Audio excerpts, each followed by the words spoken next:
Ma'am, 3.2. once again, can you repeat it? Okay.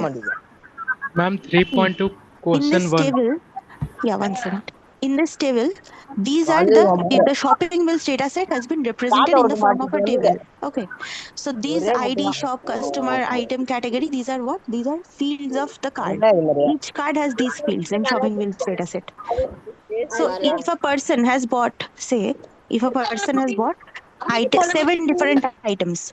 So for that person, there will be 7 different entries in this table with the same card ID. Okay, so you have to go through the shopping bills dataset and find out the card which has the maximum number of items bought. So that card will be what? It will be mentioned maximum number of times its ID. So that is your answer. Just go through the set and find out. Okay. Okay. Ma'am, 3.2 which one? 3.2 question number 1. 3.2 question 1. I just did question 1. This is question 1, insufficient information.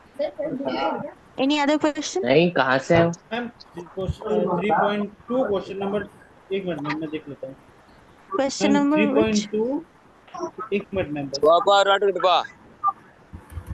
Okay, anyone else from 3.2? या ma'am एक minute बस देख ले रहे कौन गलती किए थे Jain, ma'am please mute. 3.2 question number 4 Question number 4, right?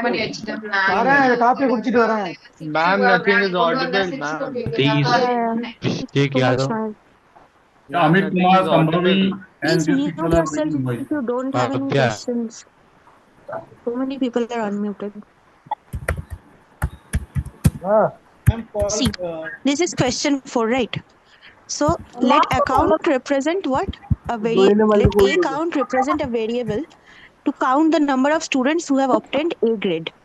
And the range for A grade is 84 to 97 marks. So all people who have scored between 84 and 97 have received an A grade. So if X represents a card, which of the following code blocks checks if the card belongs to this range and increments A count? So we have to find the right code snippet which will assign hello the correct hello card ma'am can you to the A count. repeat it can you repeat it can you repeat this question बहुत ज्यादा noise है Hello, all of you, kindly mute, please.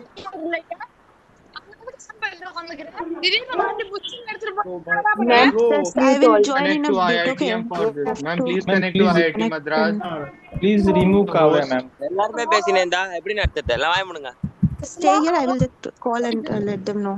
yes This ma'am is happening. please let them know and be host and take care of the Ma'am, meeting Kavya is one of the girl who make noise.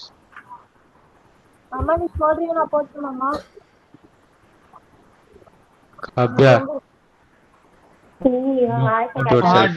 don't complain when ma'am become host ma'am will mute don't worry just wait for a while okay who come in the classes तू चला हुआ है ना? चला लो फिर।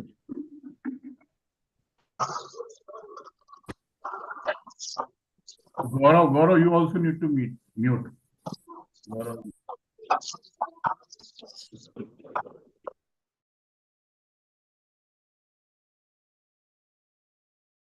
Okay, better now. So let A count represent a variable to count the number of students. I am still audible, right? Yes, ma'am. Okay. Okay, thanks. So this variable is used to do what? It is counting the number of students who have obtained A grade, and who have obtained A grade is all that have scored marks between 84 and 97.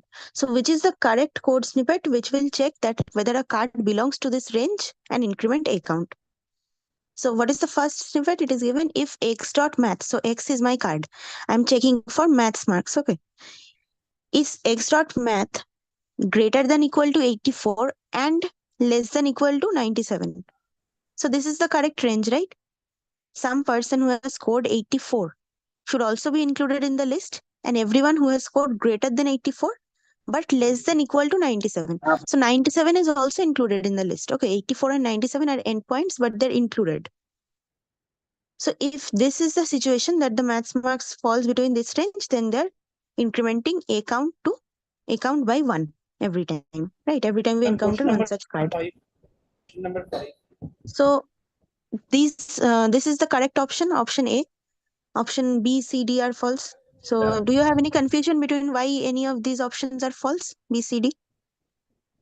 No, ma'am. No, ma'am. No. Then next question.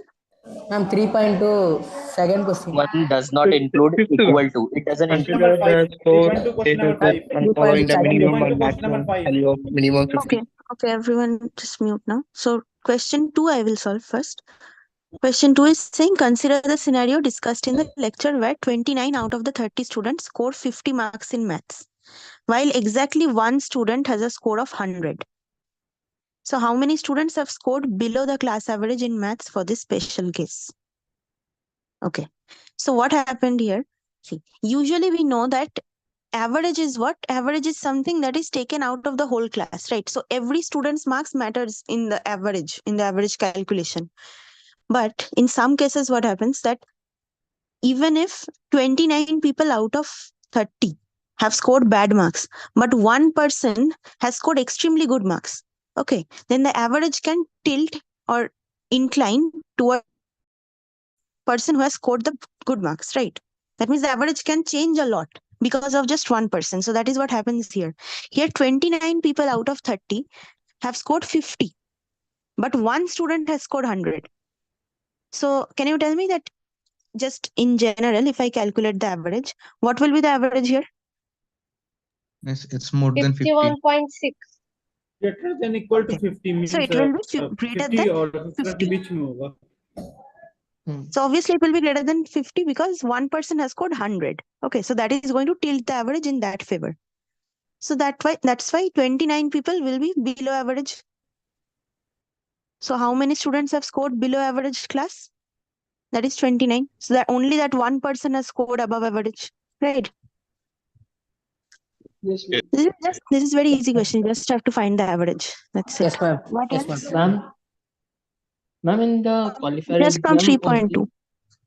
only Python language will be there, or other languages will also be there?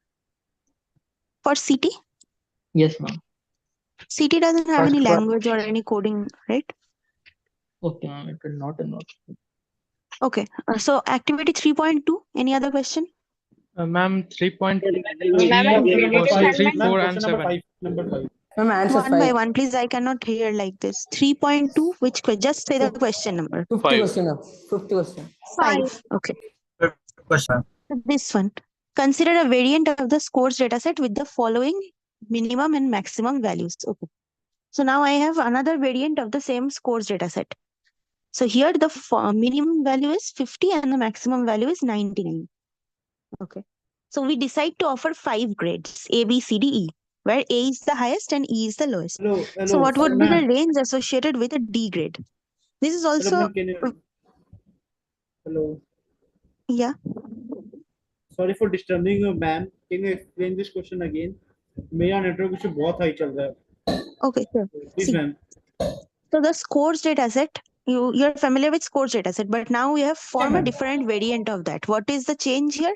In scores dataset, the minimum marks was 0, maximum was 100, right? But in our new dataset, the minimum marks is considered to be 50 and maximum is considered to be 99. So now I have to offer 5 different grades, A, B, C, D, E, where A is the highest grade and E is the lowest grade. So what will be the range of scores associated with D grade? So first tell me 50 to 99. If I have to assign 5 grades, so I have to make 5 different ranges, right? Clear, everyone? Yes, ma'am. Like they Yes, said ma'am. in Yes, that ma'am. question, 84 to 97 is A grade. Like this, I have to create 5 different score ranges if I want to assign 5 different grades. So E is the lowest. So 50 to 59 will be what? E grade. Lowest. Right? Just above that, 60 to 69 will be D grade. Yes, 70 ma'am. to 79 C grade. C 80 to grade. 89 B A grade, grade. and 90 to 99 will be A grade. A grade. So for your D grade, which will be the range? 60 to 69? 60 to 69. That's it. Okay. Yes, ma'am. Activity Yes, ma'am. 3.3. Ma'am, Theory 3.3, 3.3, ma'am. question 3, number 4, and 7. One by one. Ma'am, One by question 3, 4, and 7. 3, Please 4, and Theory 7. 3.3 question number Yes, 2 ma'am. के अंदर ma'am एक question में मुझे दिक्कत हो रहा था. Question 2 में पहला मेरा सही था. Ma'am, please A repeat long the word is fifth question. takes a long time. पर सेकंड वाला जो था a word is short if can be reached in a half second. मेरे ख्याल से सही है बट ये गलत निकला. Ma'am, One second. Wait. So 3.2, do you have any other questions from there? Yeah, please ma'am. repeat the fifth question, ma'am. No, ma'am. Okay. No, ma'am. Then let's go to 3.3. See. So you said 3, 4, and 7, right? Questions 3, Yes, 4, and ma'am. 7. Yes, ma'am ma'am. 2 में ma'am हमको 2, बस 3, 4, इसका 7. Okay, fine. See. So if for 3.3, watching the lecture is enough to solve all of these questions. If you haven't properly watched, that's why you have these problems. See, what is question 2? What are the criteria used in lecture to decide if a given word is short or long? There is nothing to solve here. In the lecture, it is given that if a letter has letter count, if a word has letter count 6 or above, that means anything greater than 5 is a long letter. And a word is short if it has at most 5 characters. So this criteria is given in the lecture. Just go through the lecture Ma'am, and you'll find this it. is this Yes, ma'am. question is related to the lecture, ma'am. Yeah, it's so exactly. So simple. this type of So question is simple. nothing to solve. See, this one Ma'am, is, actually, this is also Ma'am, so Number simple, five. ma'am. graded assignment Nothing to solve. away. I think I solved this question in last Planable. class also. Ma'am Yes. 3, question 4, ma'am 7. Ma'am 4 number का जो answer है ma'am बस वो वाला है. This 4 के 4. अंदर इसमें मैम इसका आंसर 10 होगा ना. 90 कैसे आ रहा है. मैम डिवाइड करके लिखा है. Okay, When let 2 me is check. more than Reject, divide by reject word is written there. Read it carefully, you will understand. Okay, I'll explain this one time. See, this is the data given to me, word type and count. So high frequency and long 20, low frequency long 2. High frequency short is 60 such words are there, and low frequency short 18 words are there. Okay. So what percentile of the low frequency words reject the hypothesis that low frequency words are long? It is not saying that it accepts, it rejects the hypothesis. So you have to remove. Okay. See, low frequency words are long. So first tell me how many low frequency words are there? 20 Two, 20 ma'am 20. 20. 20. Okay. And it is saying that reject the hypothesis that they are wrong. Okay. So how many are long out of this 20? 2. So 2 by 20 is what? 1 by 10. 2 by 20 1 by into 10. 100. 1 by 10. No, So ma'am, 2 by it will 20 be into 18 by 100 if you do, 20. it will be what? Ma'am, No, it it's will not be 18 by 20. 20. 10 No, ma'am no, I am 10. Ma'am, just, it says see, na I am reject the explaining in this hypothesis. way. One second. I am explaining in this way so that he understands what is the difference between accepting the hypothesis and rejecting. Okay, Okay. okay, ma'am. So first, if I go with the hypothesis that low frequency words are long, then the answer will be 2 by 20 into 100%. That means 10%. But I need to reject this hypothesis. So I will subtract it from 100. So the rest of it is 90. Understood? Okay. Next, which question from 3.3? Next. Question number Yes, 7. ma'am. Question number 7. Please explain. 7 number, please. Okay, 7. 7. See, we plan to have a 3-way classification for both frequency and length. There is now a medium frequency in addition to high and low. Okay, so earlier we had just high frequency words and low frequency words. Now I want to introduce one more frequency known as medium frequency words. Okay. So given this setup, how many variables would we need to maintain to keep track of word counts for different combinations that would come up? So earlier I had high frequency, low frequency, and long words and short Ma'am, words. ma'am, someone is talking randomly. Please mute him. Yes, ma'am.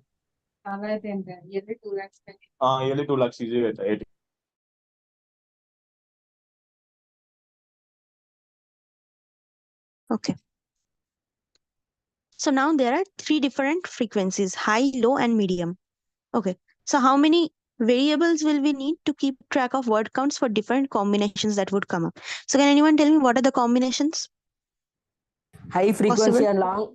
High frequency and High frequency, and short word. low frequency long long word. word. High See, frequency, long basically, word. Nine combination. yeah, okay. See, basically, frequency is also, there is a new frequency medium and there is a new length medium. That means now I have three variables in each category, right? 3 different types of frequency, 3 different types of length. So you just have to do a cross for all combinations, 3 cross 3. So 9. Understood? That means there can be high frequency long, high frequency short, high frequency medium. Similarly, medium frequency long, short, medium, low frequency long, short, medium. So total 9 combinations will be there. Okay. Activity 3.4. 9 जैसे हुआ. What हो रही है ना? What is the question? See, the main problem is you are not reading the question carefully. These have nothing in them, no logic. See, we have 3-way classification for both frequency and length. So till now we had 2-way classifications. For frequency, it was high frequency, low frequency, and length, it was long and short. But now we have 3-way classification, means there is high frequency, low frequency, and medium frequency. And for length, it is long, short, and medium length. So in each category, I have 3 different options to choose from. So how many total combinations are possible? 3 9. cross 3, 9. That's it. Okay, 3.4. 3.4. Third question, ma'am. Ma'am, third question. Wait, 3.3, do you have any other questions? No, ma'am. Okay, 3.4. Ma'am, third question, ma'am. 3.4, third question. Okay, this one. No, ma'am. First, discuss first question. First question, this one. Yes, ma'am. If ABC are 3 candidates who have obtained 3 prizes, which of the following statements are true? So this is from the 3 prize problem. So what are the criteria for 3 prize distribution? Firstly, they Ma'am, must have in the see. Firstly, first in the criteria is that lecture, should have the total marks. sir taught that one of them is boy. See, there are 3 different criteria for the 3 prizes problem. What, ma'am? For the 3 prizes problem, we are picking 3 students, right? And what are the different criteria for picking them? The total marks should be highest, and they should have scored individual highest in at least one subject, and that at least one of them should be a boy and at least one of them should be a girl. So just pick whatever criteria is correct here. Firstly, all 3 are girls is wrong. At least one of them is a boy. It has to be. So second option is correct. All 3 feature in the list of top 3 scorers in every subject. That is not necessary. Even if they score the subject highest in one subject, that means top 3 scorers in one subject, they'll be considered. So third option is wrong. Fourth is each one of them should have come within top 3 scorers in at least one subject. So this is correct. So B and D will be correct answer. Just check out the lectures for this week. I have written down the criteria a lot of times when I was teaching. Ma'am, third question. Third question, this one. Yes, ma'am. Yes, ma'am. Okay. So let max 1, max 2, and max 3 represent 3 variables that keep track of the maximum max Ma'am, marks. can you hear me? Can you please explain question number one more time? See, question number 1 is, it is nothing to solve. Basically, in three prizes problem, there are 3 criteria based on which we pick the students. First criteria is that their total marks should be among the top 3 total marks scored in the class. Yeah. Second criteria is that they should have scored individual top 3 marks in at least one subject. Among the individual top 3 in at least one subject. And third criteria is that out of the 3 people, at least one should be a boy and at least one should be a girl. Yes, ma'am. So that's why first option you can easily eliminate. All 3 are girls will not happen. At least one of them has to be a boy. And similarly, third option is all 3. All 3, they don't have to feature in the list of top scorers in every subject. Just any one. Clear. Okay. Clear, ma'am. Now come to question 3. So let max 1, max 2, and max 3 represent 3 variables that keep track of maximum maths marks. Okay. Such that max 1 is the highest maths marks, max 2 is the second highest marks, max 3 is the third highest marks. Okay, so current values are, I think I solved this in the last class. Okay. They can also check the recordings, ma'am, recordings of the previous session, and they got the Yeah, you answer. can check the recording of the previous session because this one I solved. I even wrote down and solved this. Madam There is no चालू point in करें wasting time. Just sir check the पता last नहीं part of लेकिन madam है check the last part of week 3 theory session. There I have solved this question. Ma'am, Anything please, else ma'am. from 3.4? Ma'am आपको कोई पूछ रहा है आपको कोई पूछ रहा है देख लीजिए आपको Hello? कोई बुला रहा है हाँ Ma'am, fifth question, ma'am. number activity 3.3 question number 4 and 5 once again. Ma'am, fifth 4 and question. 5. So 4 and 5, if I have to do, I have to do 3 now. So when I solved this in the last class, I solved all 3 questions. Just check out the recording for that once. Okay. From after 5, is there any more questions? 6, 7, 8, 9? Any more yes ma'am questions? question number 9 question number 9 Okay. So 9 is what? It's in a variant of scores dataset. So again, scores dataset is, we have made a variant out of scores dataset. So the maximum marks in maths, physics and chemistry are 95, 96 and 97. Okay. These are the highest marks in the 3 subjects. So a student has scored 94 in all 3 subjects. This also I solved in last class. And has topped the class based on total marks. So will she get a prize? So can I say that she will certainly get a prize?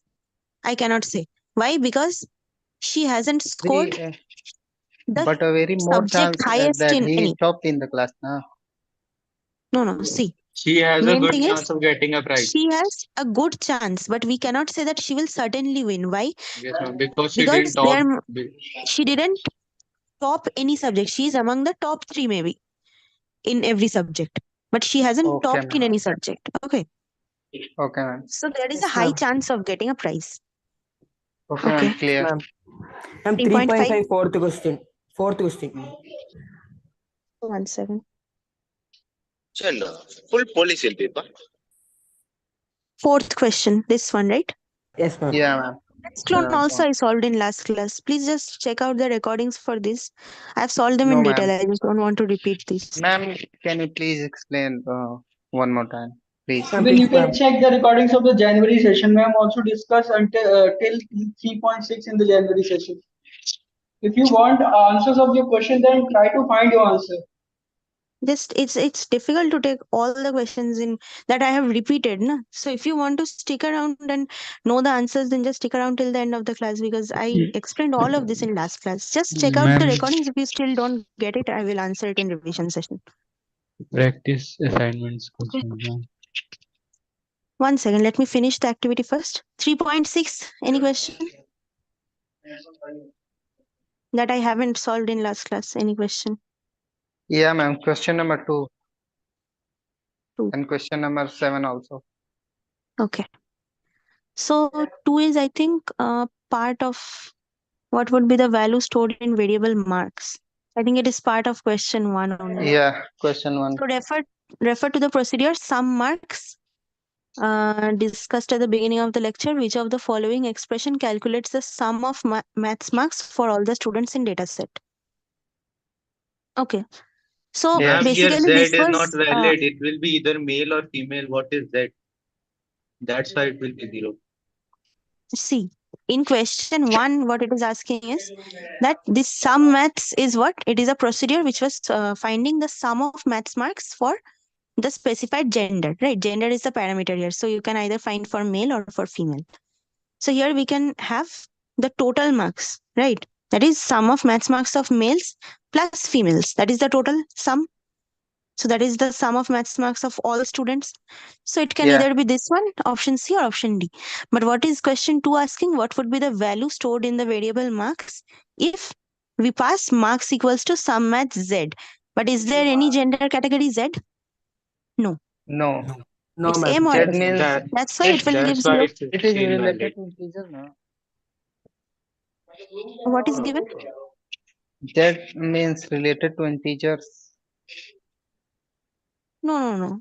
It is But the gender, right? parameter is male or female, na? But what does that The signify? parameter given in the definition of the procedure is what? Some maths gen.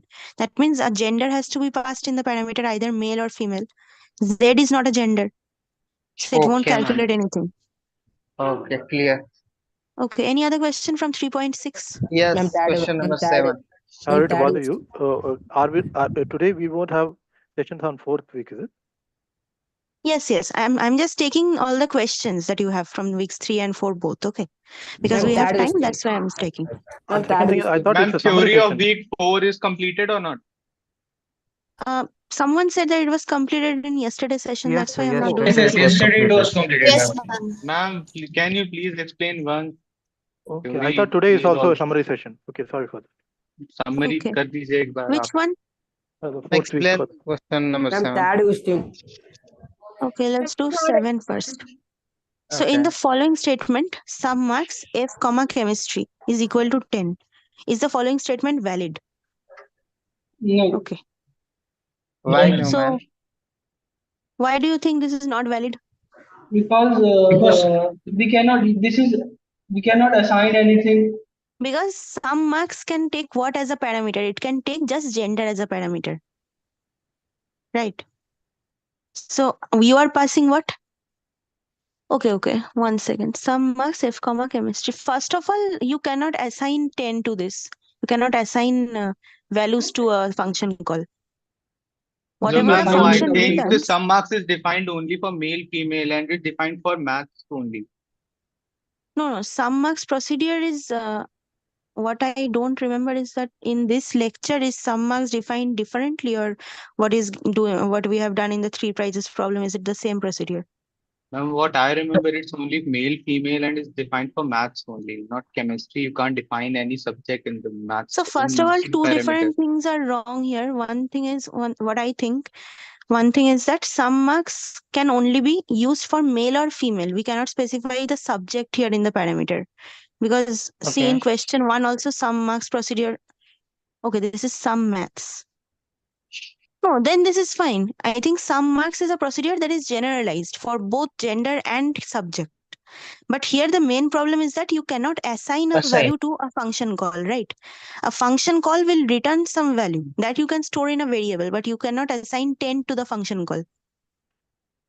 So this function, sum marks, if I call it for females and for subject chemistry, so what it will do is it will find the total sum of chemistry marks for all female students.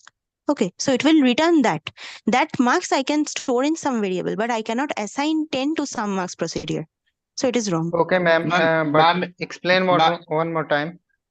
Which one? Please explain one more time question number 7. See, sum marks procedure is a procedure that does what? Here you can pass 2 different things as parameters. First is the gender you can specify. Second is the subject you can specify. So here sum marks F comma chemistry means that it is calculating the sum of chemistry marks for all female students.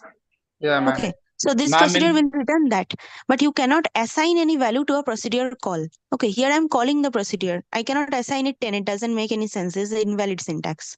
Ma'am, if we provide this 10 in quotation mark, then will it be valid? Because then No, it you will cannot be assign treated a as value to a variable. procedure call, na? Ma'am, we assign variable na, like X, Y, Z or But some this name. is not a variable. This is a procedure call. Sum marks is a procedure call. It is not a valid statement. You So, ma'am, cannot the assign value it will values to return, procedure we calls. have to store it somewhere, na? Yeah, so the value that this procedure returns. So you can maybe have some variable X. So you can write X equals to sum marks F chemistry. Yes, So ma'am, that's whatever is what the I'm total saying. marks, yeah, that you can do, but this is invalid. Can we use that in place of that X? We write 10 in the quotation mark, then it will be treated as variable, not that integer type value. So you're If we saying write that 10 in the quotation quotation, 10. yes, ma'am, in quotation. So quotation 10 equals to sum marks F chemistry. Yes, ma'am. That's possible because if you put it in a quotation, it will Quotation, act then as it a will be string. treated as different, not the integer value. It won't be treated as No, it will integer. be treated as a string value, but Yes, it's not ma'am, a string. variable. So It is a string only value, A right? to Z is valid.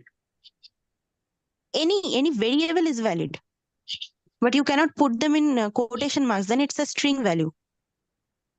Change is also Okay. not valid. Okay, thank you, ma'am. Okay, any other from 3.6? No, ma'am. 3.7? 3.7 fourth question. 3.7 fourth question. There is no fourth question. Third There are only question. 3 questions. Ma'am, third question. Third question. Yes, ma'am. Okay. So assume that we have a procedure min marks field that computes the minimum marks for a given field. That means it computes the minimum marks for maths or physics or chemistry or total even. You can specify that. So using this procedure, we compute the following expression. Min marks maths plus min marks physics plus min marks chemistry minus min marks total. So what can you say about the outcome of the above expression? Assume that we run it on a variant of the scores dataset that has 100 cards in it. Okay. So it is saying that we now have a different variation of the scores dataset. So till now we had 30 cards in our dataset, but now we have 100 cards in it. And I need to evaluate this expression that is given. That means I have to call the min marks procedure 4 times. Once for maths, once for physics, chemistry, and total. Okay, 4 times I'm calling it, and whatever the value is being returned, I have to evaluate the expression using that. So can I say that it is always less than 0? Anyone? Ma'am, how? Ma'am, how? Ma'am, it's not I'm possible, na? asking you that, can you tell No, that? ma'am. No, ma'am. It cannot be less than Can 0. be equal Minimum to possible 0. marks are 0, na, Ma'am, ma'am? no, ma'am. No, ma'am. See, minimum possible mark is what? Ma'am, 0. But Ma'am, 0 is the minimum ma'am, possible marks of each subject. You can't get less than 0 in any subject, na? yeah, Negative marks is not possible. if negative marking is there, then we get minus mark. Yes, ma'am. Then only we get less than 0 because negative is not possible. And if we get 0 in all the subjects, then 0 minus 0 is 0. So we can never go So, less than 0. but answer says that If I it's do always. Someone has gotten procedure, if I do this procedure, okay, this expression, if I evaluate, there can be, what are the outcomes? One thing is, if you say I got min marks 0 in all 3 subjects, okay, maths, physics, chemistry, but my total min mark, I mean this minimum marks in all 3 subjects is not scored by the same student. So there are different students who have scored 0 in maths, 0 in physics, 0 in chemistry, but say no one student has scored 0 in all 3 subjects. Okay. In that case, the minimum of maths, minimum of physics, minimum of chemistry together is 0. But the total min marks is going to be what? Greater than 0. Yeah. Understood? See, it's a little tricky. The thing is that if I say maths, physics, chemistry, in these subjects, individually, the minimum marks scored by students are 0. Okay, that means some student has scored 0 in every subject. But that is not a single student who has scored 0 in all 3. So there may be a student who has scored 0 in maths and physics, but say 5 in chemistry. So his total is the least total, maybe. So still his total is 5. So in that case, what happens? 0 minus 5 is minus 5. So that is less than Yes. 0. But one more thing that can happen is that minimum marks scored are 0. Okay. In each subject individually. And one person has scored 0 in all 3. So in that case, the total minimum marks is also 0. So 0 minus 0 will give you 0 only. Yes, ma'am.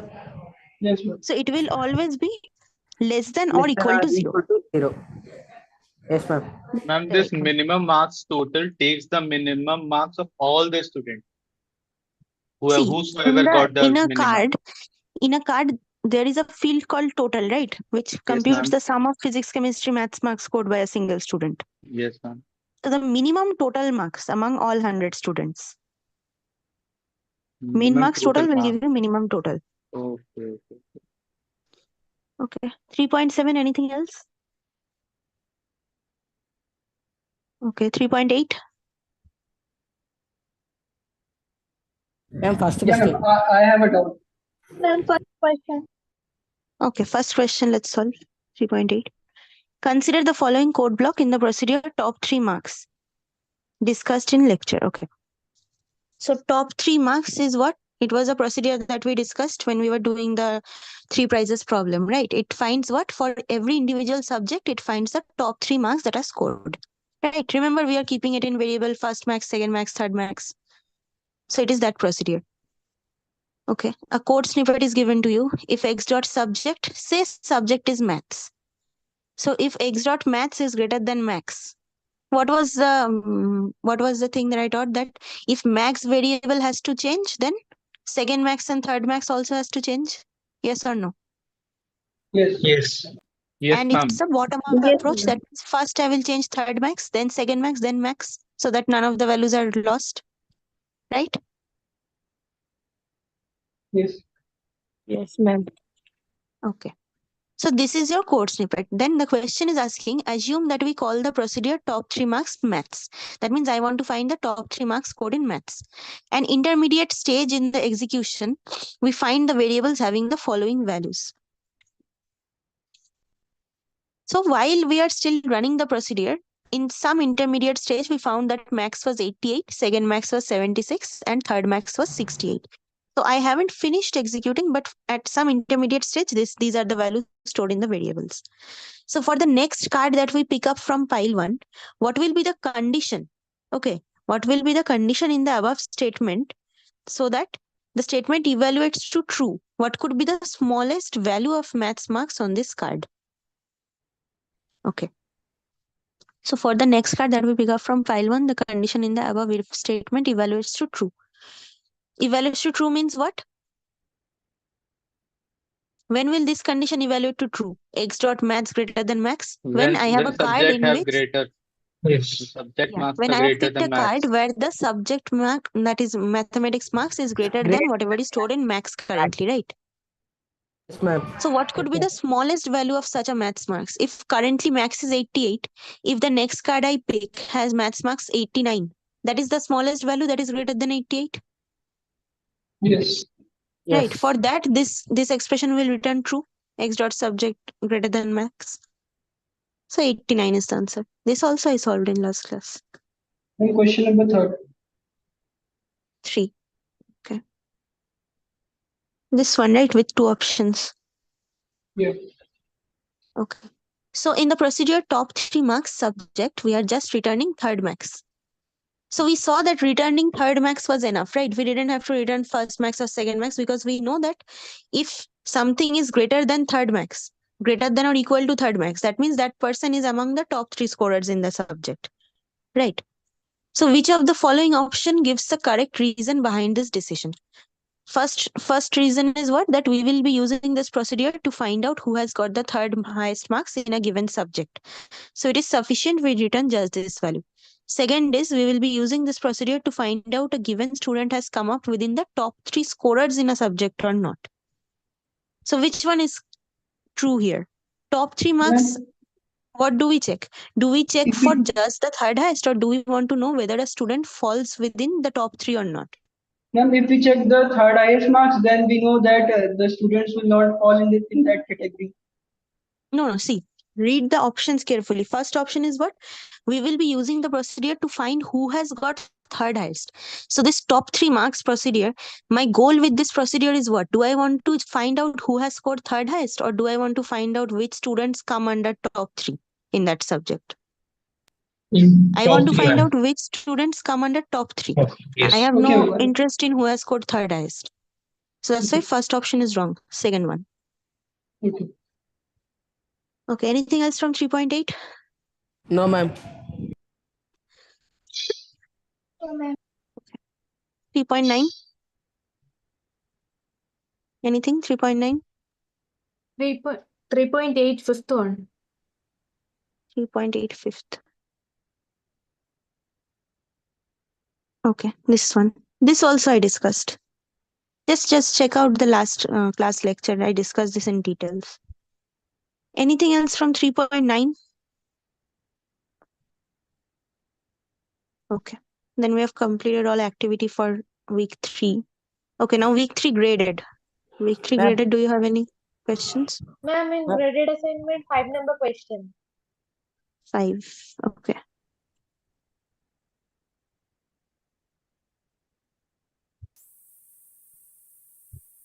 This one, right? Yes, ma'am. I have question in the line 8. If B, what is the meaning of B? There are 2 B's. In line number 4, there is B equal to true. And in line number 6, there is B equal to false. Okay, listen. And in 8, it's If B is true, na ma'am. which way we have to consider? Okay. Let me explain the whole code. Please mute yourself. I'm getting any course. Okay, see. So the following pseudocode is executed using. Ma'am, your voice is Ma'am, echoing. echo. Ma'am, Ma'am, echo. your voice is echoing.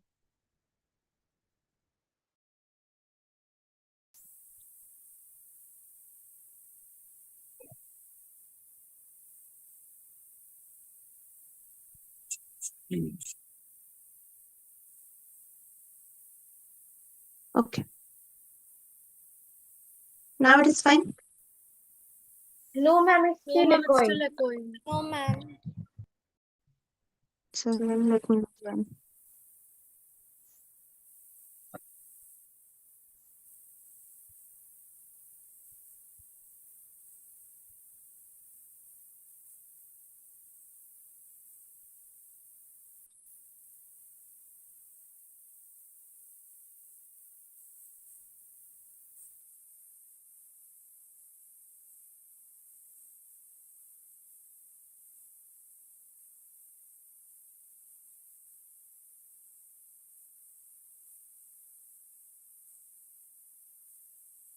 Hello.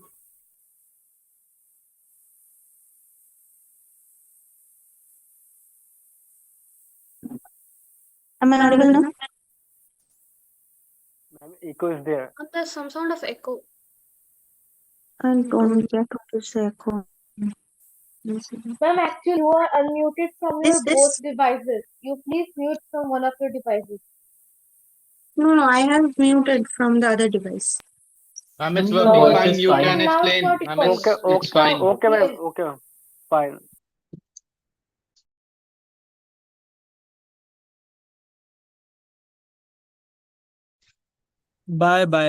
Bye, bro. Okay. Bye, See. bro. Which question were we doing? Ma'am, graded assignment 5 number question. Okay. Now there is no echo, right? Yeah, ma'am, it's No, clear. ma'am. Yes, ma'am, it's all right now. It's working fine, ma'am.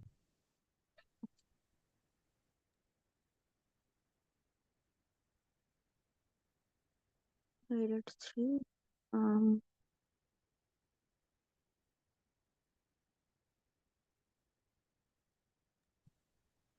Yeah. Okay. Can see the screen? Yes, Yes, ma'am. ma'am. Yes, ma'am. Okay, now see.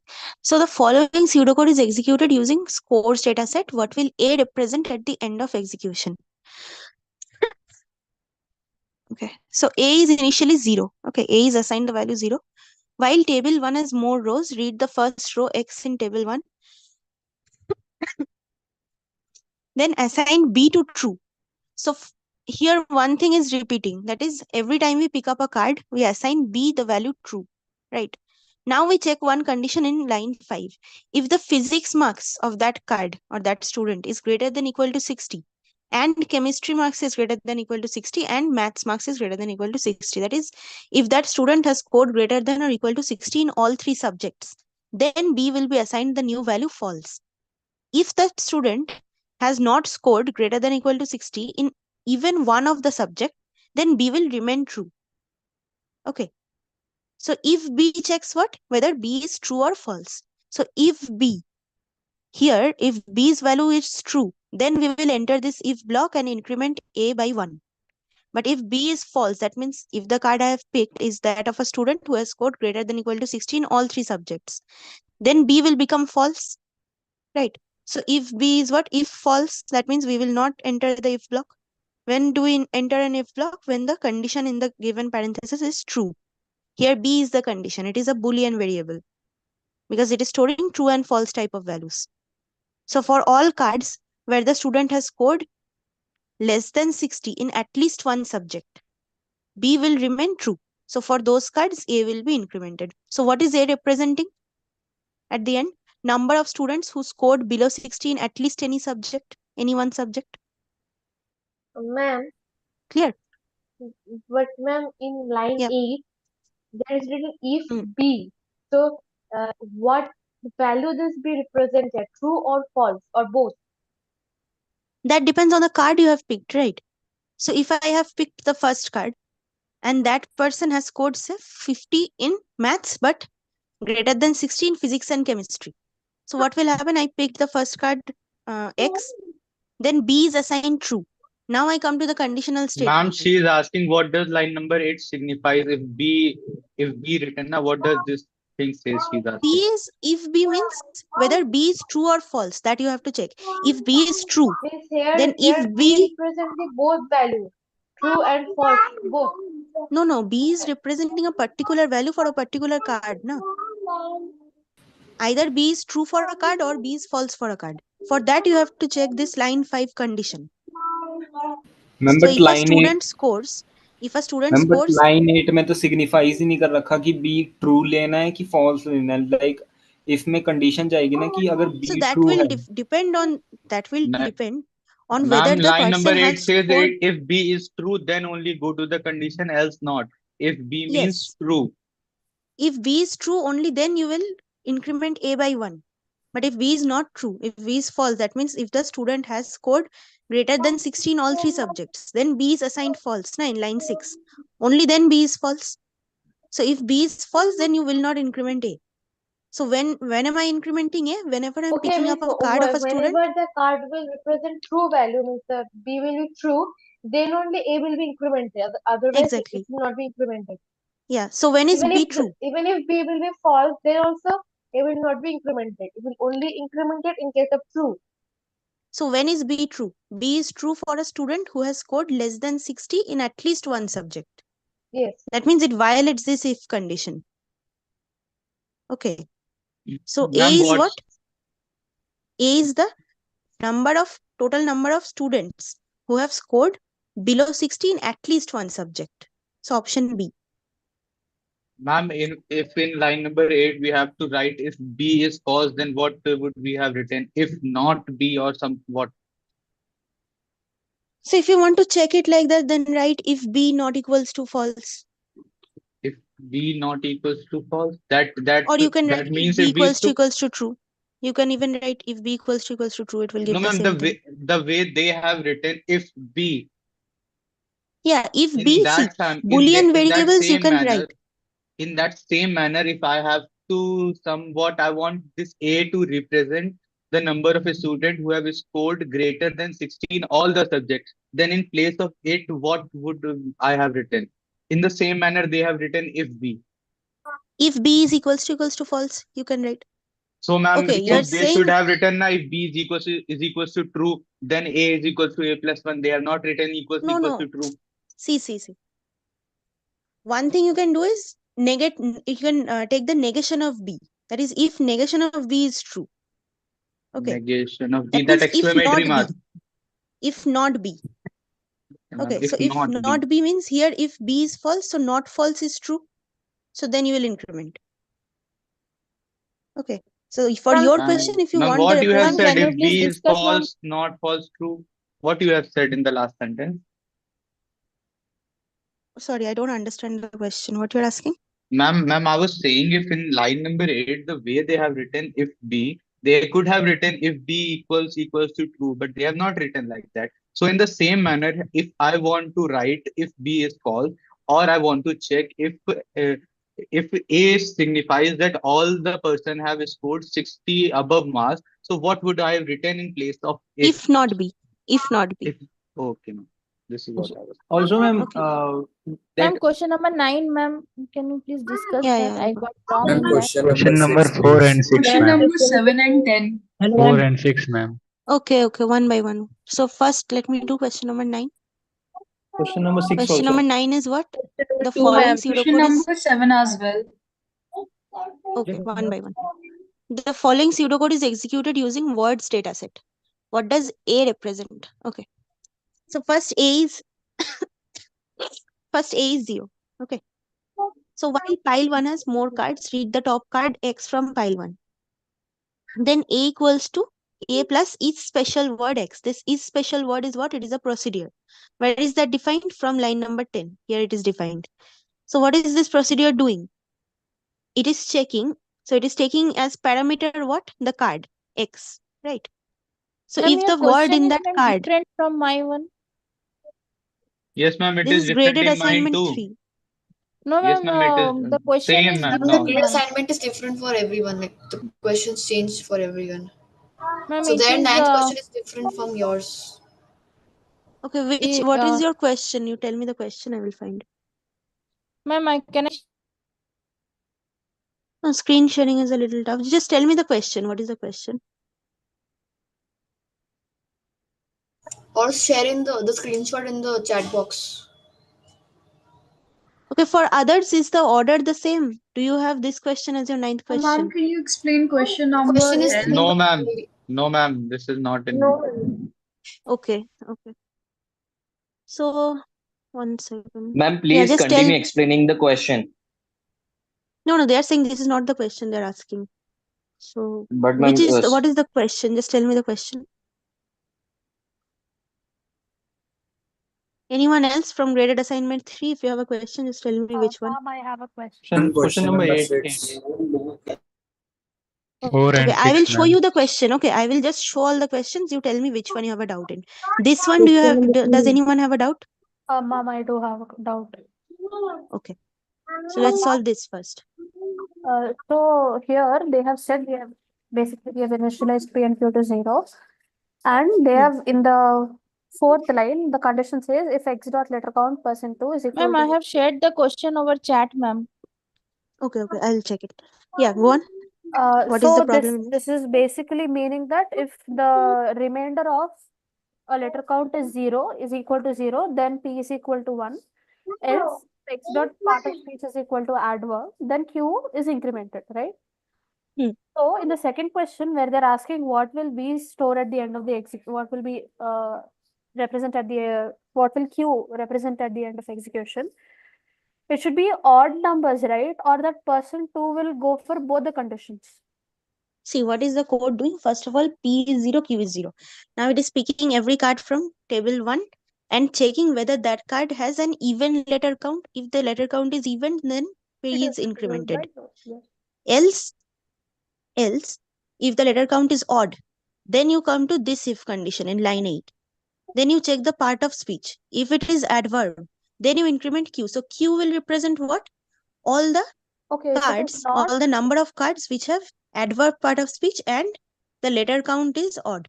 So odd letter count and part of speech is adverb. Then a certain pseudocode is with if and else condition. Then that means if let's say in this case the percentage goes for a Q as well. Percentage. See the x Only one can execute. If will execute, then Either else the will not. if block Else will will, then execute not. or the else block will execute. Yes, Two ma'am. cannot be simultaneously executed. What I'm trying to clarify is like if it is not a even number and the part of speech is adverb, then it turns out to be adverb, right? Sorry, Q will be incremented by 1. Right. So now let's say there is some other condition saying if like letter count is %3 and equals to 0, then if the same thing is continued, else if part of speech is equal to adverb, then Q will be storing the even number of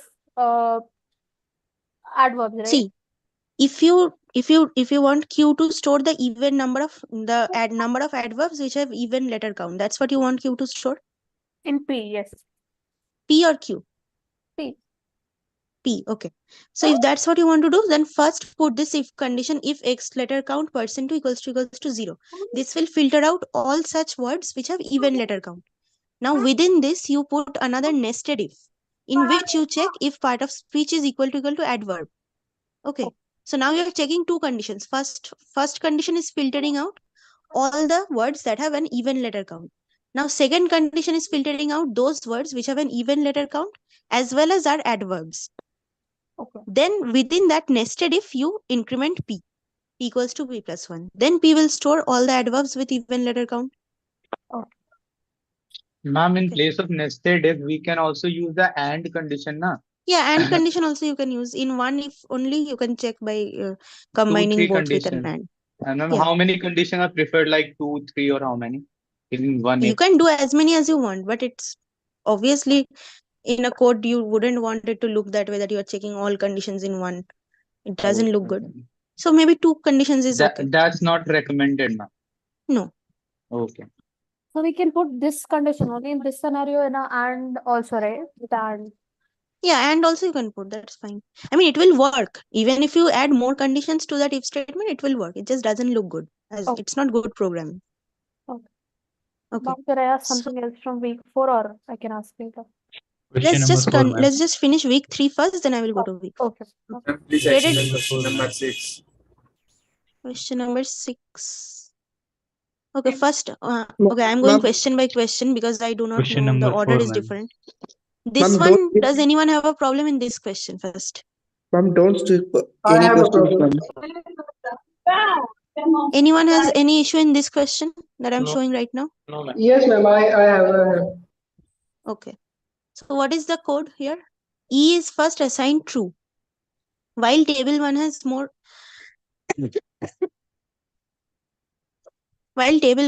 rows. So read the first row in table 1. So first card I have picked. Okay, this is from scores dataset. First card I have picked X. If the gender is female in that card, okay. If the gender is equal to F, then you enter the nested if. That is this one, line 5. Then you check if the physics marks obtained by that person is less than 60, or the chemistry marks obtained is less than 60, or the maths marks is less than 60. If any of this is true, okay, if even one of these conditions is true, then E will be assigned false. Ma'am, what if equal to 60 marks? Equal to 60, then if all of them are equal to 60, then E will remain true. It is what or, happens? ma'am.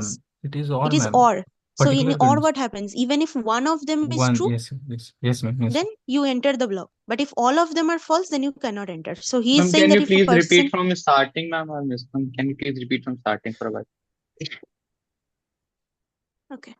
See, E is true, first of all. E is assigned the value true. Now I am picking up cards from table 1. This is from scores dataset. Now say I have picked up card X. If the gender is equal to F, that is if it is a female student's card, that you will check in line number 4. If true, then you enter the if block and go to line number 5. Next if condition is what? You have to check whether that person has scored less than 50 in all 3 subjects or not. If that person has scored equal to 50 or more than 50, equal to 60 or more than 60 in at least one. Okay, even in at least one subject, if they have scored equal to or greater than 60, then E will be what? E will remain true. Okay. But if they have scored less than 60 in all 3 subjects. 1 second. Ma'am और है ma'am, एक में रहेगा तो हो जाएगा. Ma'am, greater than 16 any one of the subject, then E will be true. No. If they have scored less than 60 in any of the subjects, then E will E is become false. false. Then E is false, else it will be true. Means else it will be scoring true. greater than 16 any one of the subject. True. Greater than or equal to. If it has to be, if Yes, you want E to equals to remain also. true, if you want E to remain true, then this condition has to be violated. That means how will it be violated? Or is violated when all the conditions are wrong. That means that student has scored greater than or equal to 60 in all 3 subjects. Then E will remain true. Otherwise, E is false. Okay, ma'am, I got it. Ma'am, One time again explain, ma'am. Ma'am, question number 9, ma'am. I have already pasted over One that. second. Fourth question, ma'am.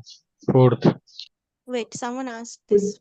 Ma'am, But the answer it's given as and maths, physics, chemistry, and maths.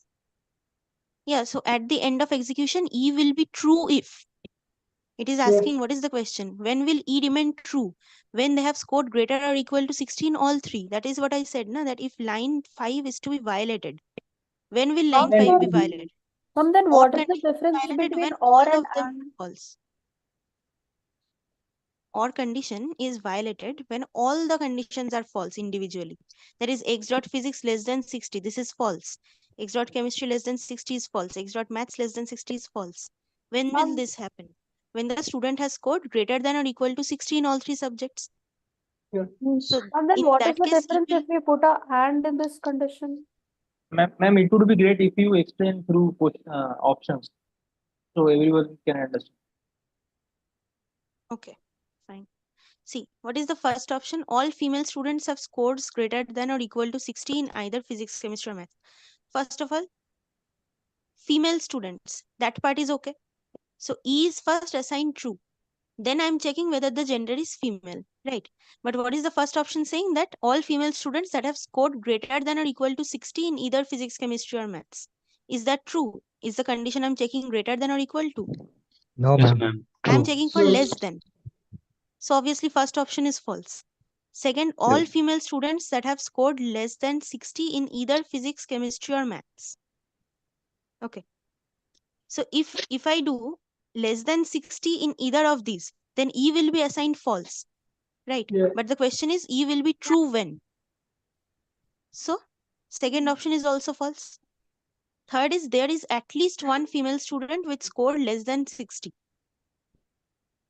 in physics, chemistry, or maths. So even if there is one female student who has scored less than 60 in physics, chemistry, or maths, then E will be assigned false, right? Because Yes, ma'am. this Yes, ma'am. condition will become true in line 5. So 3 is also wrong. Option C is also wrong. The last option is correct. That is, it is Ma'am, storing E will be true for all female students that have scores greater than or equal to 60 in all 3 subjects. Ma'am, Okay, take got it. another Ma'am, it could scenario be either, and ma'am. Yes, ma'am. put. Ma'am, can you Potentially true, explain, correct, ma'am, ma'am. question number 9? No, ma'am. Take Wait, I another am scenario going. and put I am going one and by on one the in place my of R. assignment. Okay, you tell Ma'am, me how in which can A question option you have can a be doubt. wrong, ma'am? Yeah, ma'am. Question yes, number ma'am. 9, ma'am. Ma'am, I would like to ask a doubt in the same question. Yeah, what is the doubt?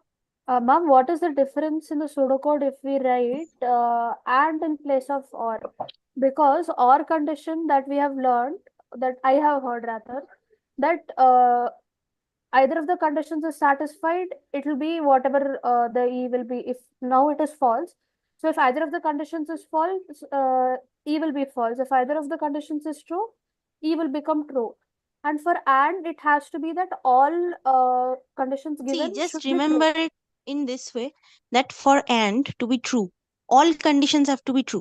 For or to be true, any of the conditions being true will make it true. Ma'am, then it is enough that all female students have a greater or equal to score in 60 in either of the subjects, right? Why should it be in all subjects? What is the question? The question is, when will E be true? Do you want E to be false? If If the either score of is the greater condition than is violated, then then it is true, right? E has to store the value true. If your condition is, see, first option is what? All female students that have scored greater than or equal to 60 in any of the subjects. Okay. So Ma'am, maybe they have scored greater than 60 in physics. Okay. But less than 60 in chemistry. That can happen. Because ma'am, it is Then saying it in becomes either of false. the and subjects. condition, no, ma'am, then. No, there is or condition in this code. No, what you're saying will come under and condition if one is greater than 60 and other is some less than. No, that is not an and condition. That is or condition. If That's any not, one of you the have then E confused the false. thing. See, Yes, and condition is what? In this code, okay, mainly the problem is that first focus in this code. What is this code asking? It is checking only for or condition. Okay. Or condition means when will or become true? When all of these, among these, any of the conditions satisfy. That means in any subject you have scored less than 60. Then E will be assigned false. It will So turn to out to be make true. E remain true, It will if I turn out. want E to remain true, that means this condition has to be violated, right? Got The it, entire ma'am. Got condition it. should be violated, ma'am. If it No. is not violated, then you will enter this if block and execute statement 6. Statement 6 will assign false value to E. I'm asking, does the entire if condition need to be violated for E to store value true, or either of the conditions will be satisfied and it will remain to be true? If any of the condition is satisfied, then E becomes false. But if line 5 is violated, that means all the conditions are violated. Then E remains That's true. the point. Yeah, ma'am, that's the point. If any of the persons score less than 60, then it becomes false. And we want E to be true, so all of them score, All have to have score. to be violated. So that's why E will be true only when all female students who have scored marks greater than or equal to 60 in all 3 subjects. Not either. Okay. Ma'am, if Here, equal to this sign is is the not there, catch. ma'am. Sorry? And if this option has does not have a equal sign, it says greater than or equal. So if it if Yeah, if so there you are checking. See, the problem here is you're not even reading the question properly. Read question line ma'am, number 5. if it is, ma'am, It I is have a checking for question, ma'am. less. When will it be violated? When it is either equal to or greater. Yeah, That's but the condition that will violate, if it is right? if it is greater, ma'am, then this condition should be true. Where will the student go if they score 60 according to you then? Okay, if they have scored 60, that means if they have scored 60 in all 3 subjects, then E remains true because the condition is violated. Yeah, I got it.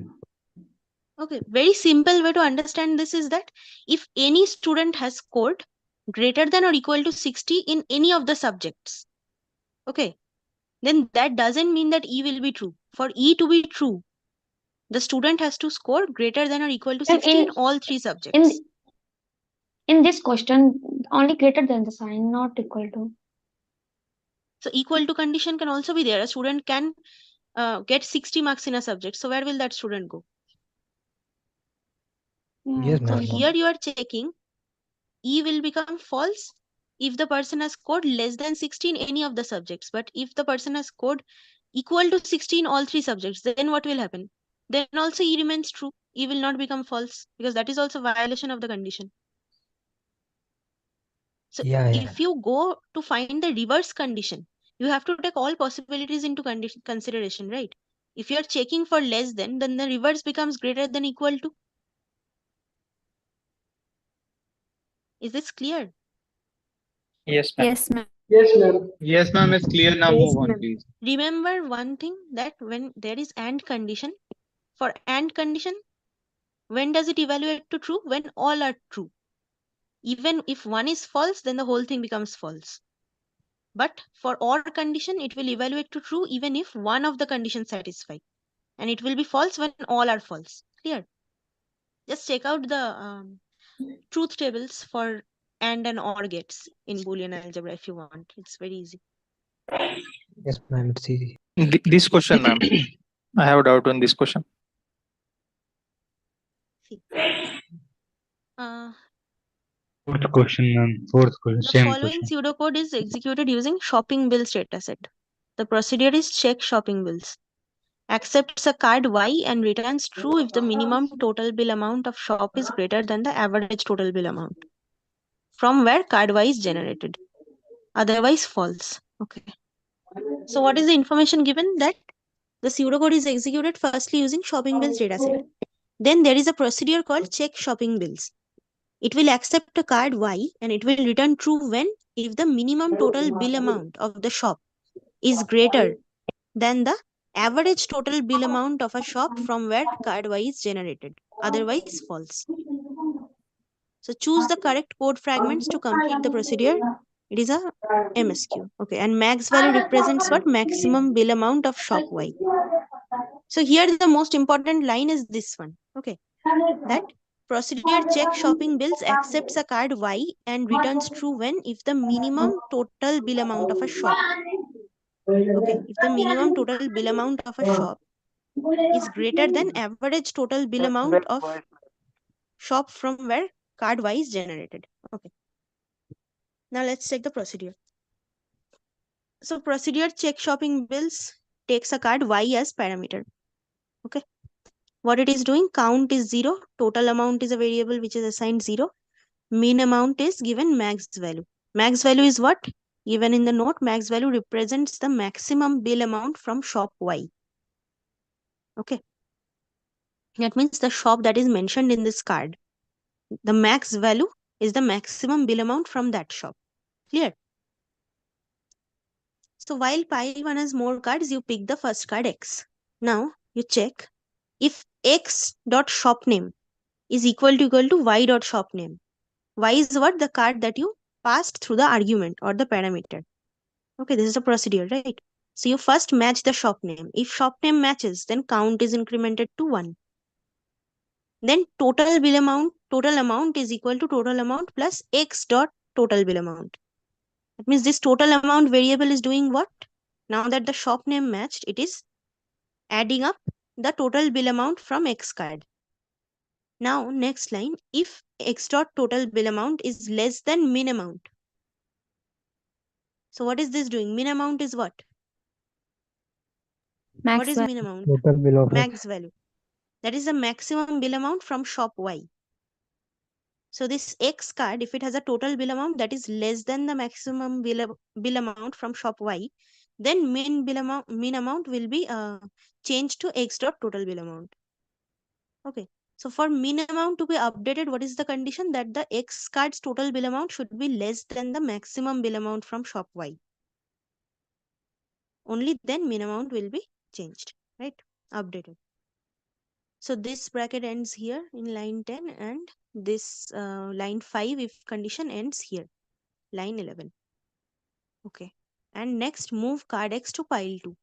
Now at the end what we are doing? Total amount by count. Okay. This is finding the average amount. Alright, so let's take a little bit of example. So let's pick the first card X. Okay. Let's say the wait, there is no procedure call here. Okay. It is asking that which of the code snippets is correct. Okay, what we are trying to do? Choose the correct code fragment to complete the procedure. True if minimum total bill amount of shop is greater than the average total bill amount of shop. Okay. So first of all, average total bill amount is calculated in line 14. Okay. So we have to check out whether the minimum total bill amount is greater or not than the average total bill amount where card Y is generated. Okay. So which of these options will be true? Is this part clear to everyone? This first line 1 to line 12. Everything clear up to this point? Yes. Yes. So what is this average amount calculating? What will total amount be at the end of iteration of all cards from shopping bills dataset? What will total amount be? Total amount is what? The total bill amount of all the cards that you have picked. Yes. Yes. Okay. And count is what? Number of cards. Yeah. Number of bills. Average amount is what? Average total bill amount. Right. Total amount, ma'am. This average amount is storing what? The average total bill amount. Yes. See, total Yes, ma'am. amount by count. Okay. So now you have to fill in this snippet of code. Which one is correct? If minimum amount is greater than equal to average amount, then return true. What is our condition? It will return true if the minimum total bill amount of the shop is greater than average total bill amount from where Y is generated. So is option 1 true? No, ma'am. Why? Because Even minimum equal to amount is equal to sign. Even equals is included. Equals is given. Okay. Second option, Y dot total bill amount is greater than min amount. Then true. Is this true? No, ma'am. No, ma'am. Oh, no, ma'am. Because No, it ma'am. should be? It should be average. Greater. It should Yeah, be Min greater amount. than the And- average, right? Not total Y dot total bill amount. Okay. Third option. No, ma'am. No, no. No, ma'am. Not true. Again, same ma'am. here now two Average mistakes are amount. there. One thing is Y dot total bill amount, that is wrong. And this equal to sign is also wrong. Yes, ma'am. Fourth option is correct. Why? Correct. Yes. Because Yes, the ma'am. minimum amount is now greater than average amount. That's what we Yes, are ma'am. checking. Whether the minimum Yeah. amount Yes, is ma'am. greater than average amount. Then we will return true. So fourth code snippet is the answer. Okay. So see, even though this is an MSQ, there is only one correct answer, right? So look out for this type of questions. This one, anyone has any issue? This question? No, question number 6. No, I don't know the question number. Okay, it's in haphazard order. So you just look at the question and tell me, do you have a problem in this one or not? No, ma'am. No, ma'am. This one? Yes, ma'am. Yes, ma'am. Yes, ma'am. This I did in last class. Okay, let me check once. Ma'am, please explain this. It's very Okay, wait. confusing. Ma'am, please explain. Okay, so the following pseudocode is executed using course dataset. At the end of execution, variable count captures what? The number of students whose total marks are more than average of total marks. Okay, listen, one thing, it is 7:30 now. So I will complete the graded assignment for week 3, whatever doubts you have. But in week 4, I will be taking the practice assignment doubts. Okay, if you have doubts in activity, you can just send it to me on discourse. Fine, or the TA will answer it. I Is that don't okay? have the link Okay, of ma'am. discourse. If you don't have discourse, are you added to Google Forum? Yes, ma'am. Okay, then there also you can post. Okay, so activity questions you can post there. I will discuss the practice. Yes, ma'am. Okay, see. Ma'am, concept related question. Concept related also you can ask. Okay, Oh. just let's finish this first. So the following pseudocode is executed using scores dataset. At the end of execution, variable count captures number of students whose total marks are more than the average of total marks of entire dataset. Okay. So count is capturing all such students who have scored a total marks that is greater than the average total marks of entire dataset. But they have scored below the subject average in any two subjects. So assume that the variable average t, holds what? The value of the average total marks. And average p, average c, average m. These are what? Average marks of physics, chemistry and maths. Right. So total 4 variables, right, that are storing the averages for physics, chemistry, maths and total. Now hold the value of the average marks of physics, chemistry and mathematics respectively. So choose the correct code fragment to complete the pseudocode. Okay, this is an easy question. It is just saying that you have to check that at the end of execution, count has to capture those students who have scored greater than average total, but Your voice has gone, ma'am. Ma'am, you are muted. Ma'am, you are not audible.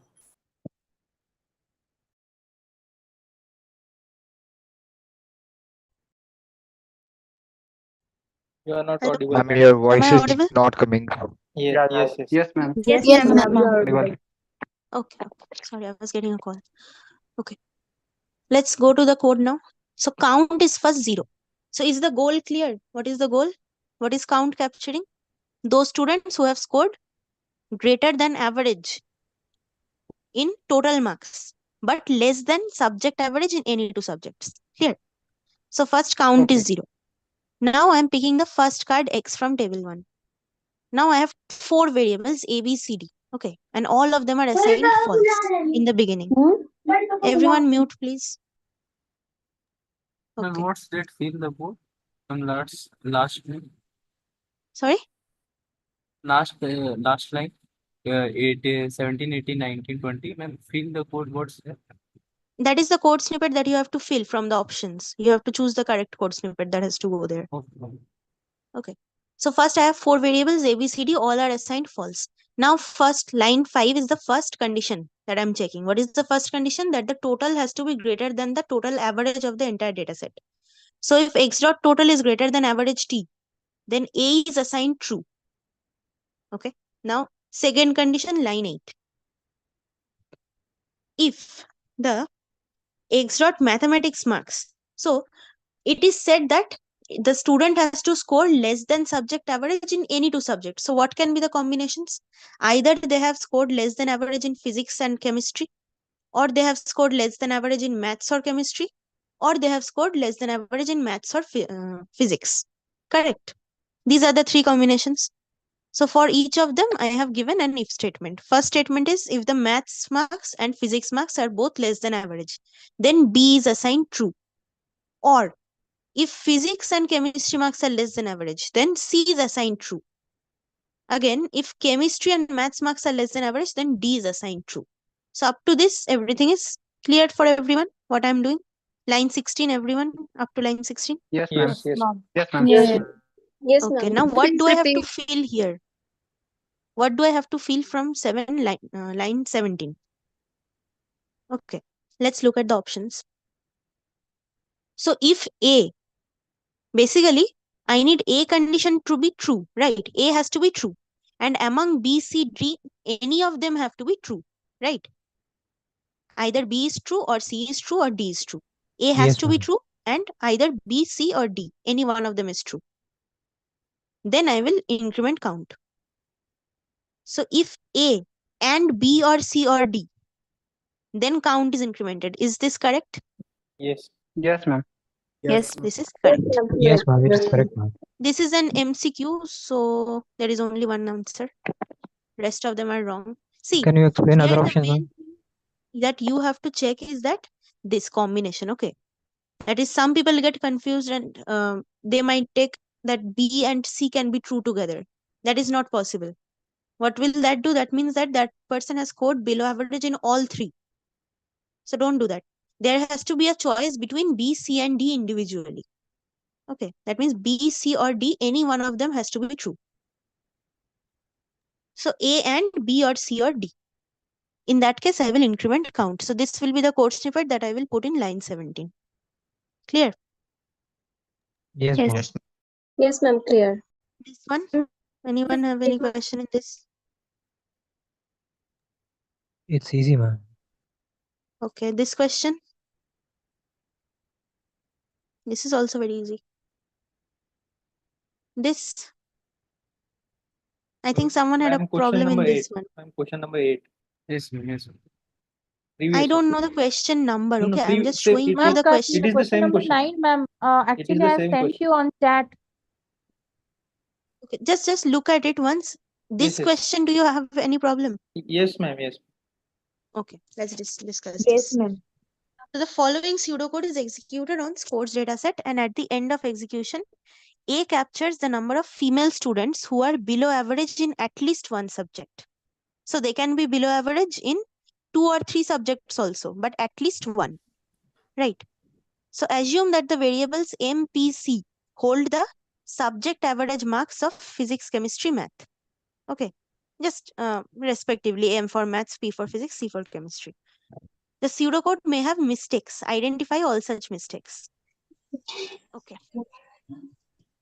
So let's look at the code. What is the goal of the code? For A to capture number of female students who are below average in at least one subject. And we have the averages for every subject given. So first A is 0. Okay. Now I'm picking a card from table 1. And B is assigned true. So every time I pick a card from table 1, B variable is assigned true. Okay. Read the first row X from table 1. If gender is F, that means if the card belongs to a female student, then you read. Ma'am, your voice is not Ma'am. audible. Your voice is not audible. You are not audible. Ma'am, you are not audible. Your voice is muted, ma'am. Your mic is muted, ma'am. Muted Correct. again. Ma'am is, I think ma'am is off. Bars are.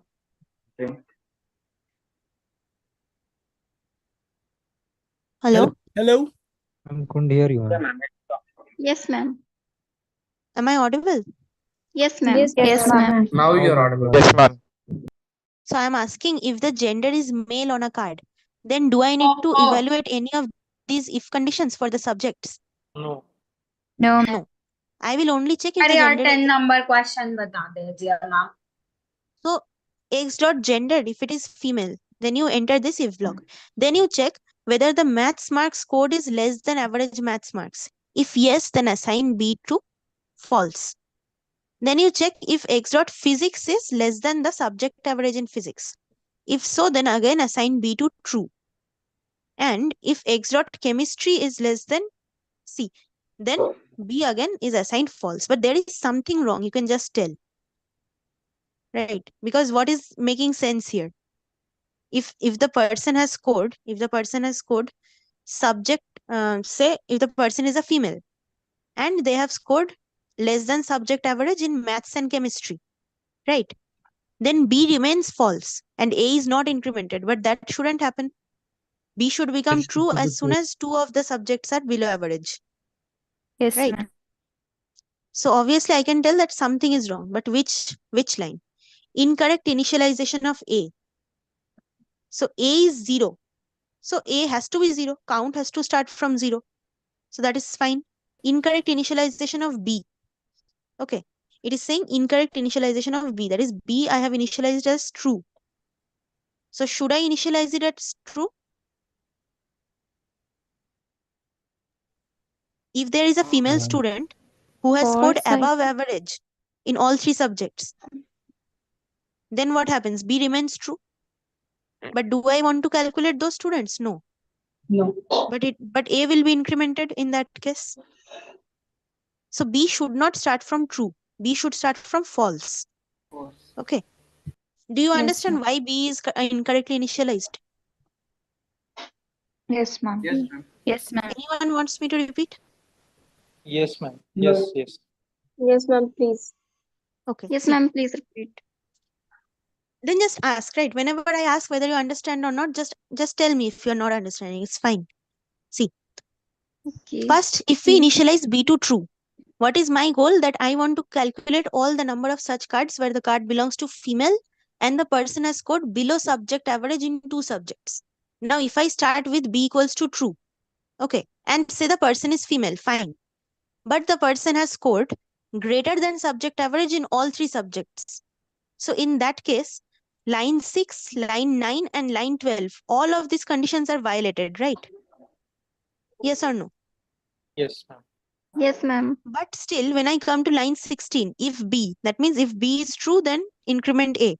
So B remains true because B was never updated, right?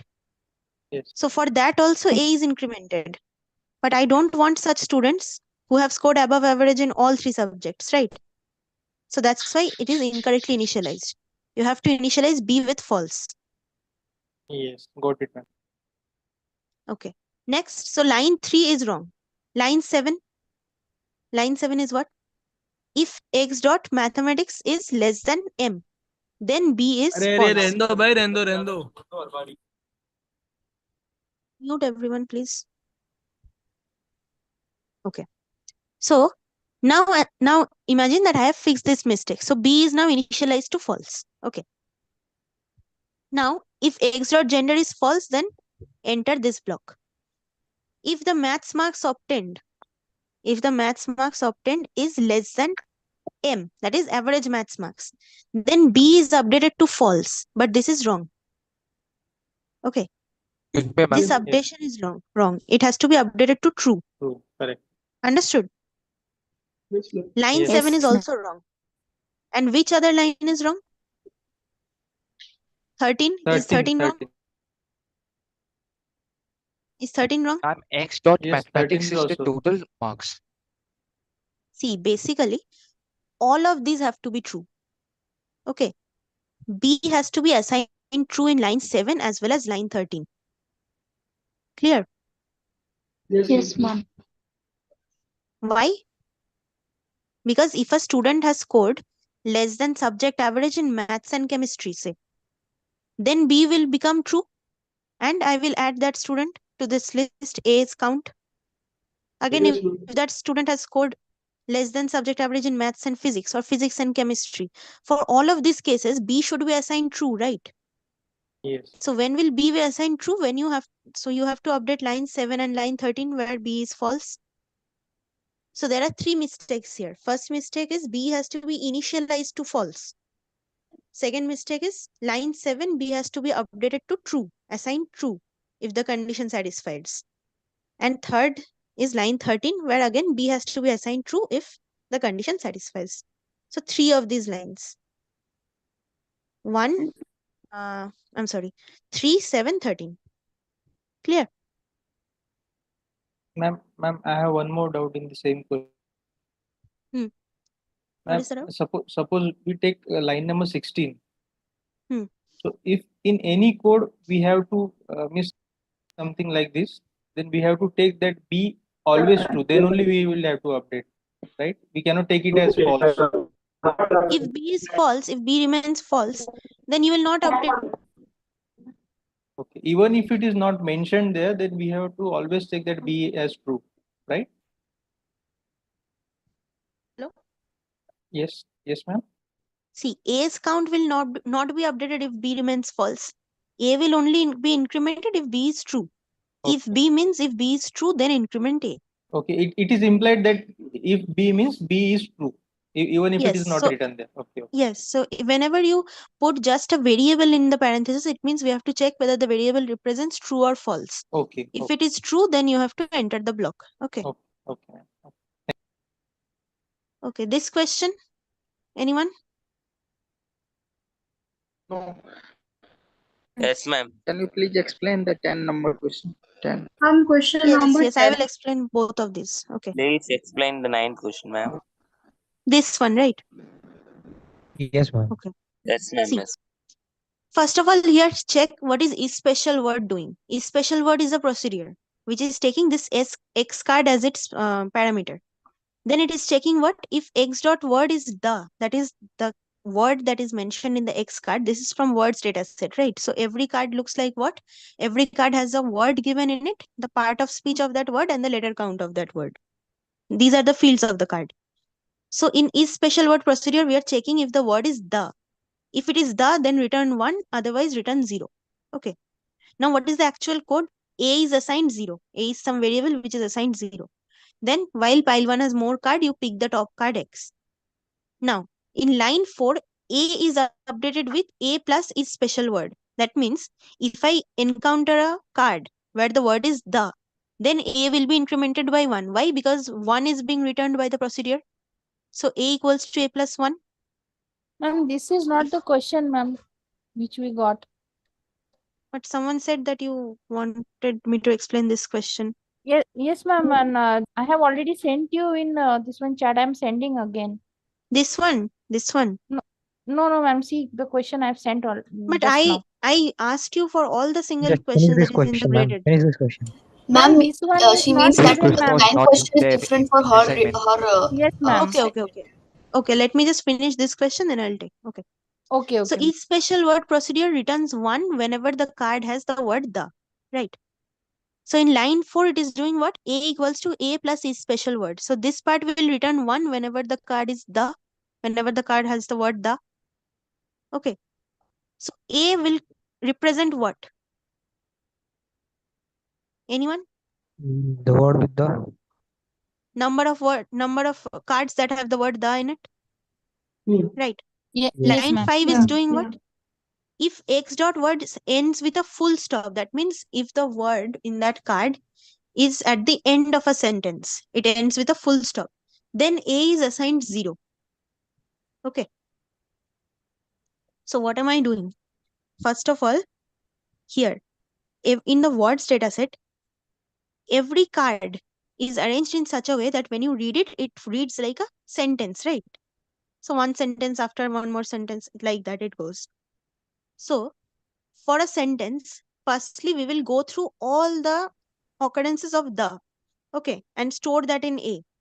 As soon as the sentence ends, A is again restored to 0. Right? So what is the question asking? That what does A represent? So A represents what? The occurrence of the in every sentence. Number of occurrence of the in every sentence. Okay. Because at the end of every sentence, A is reset to 0. In line 6, you can check. Right.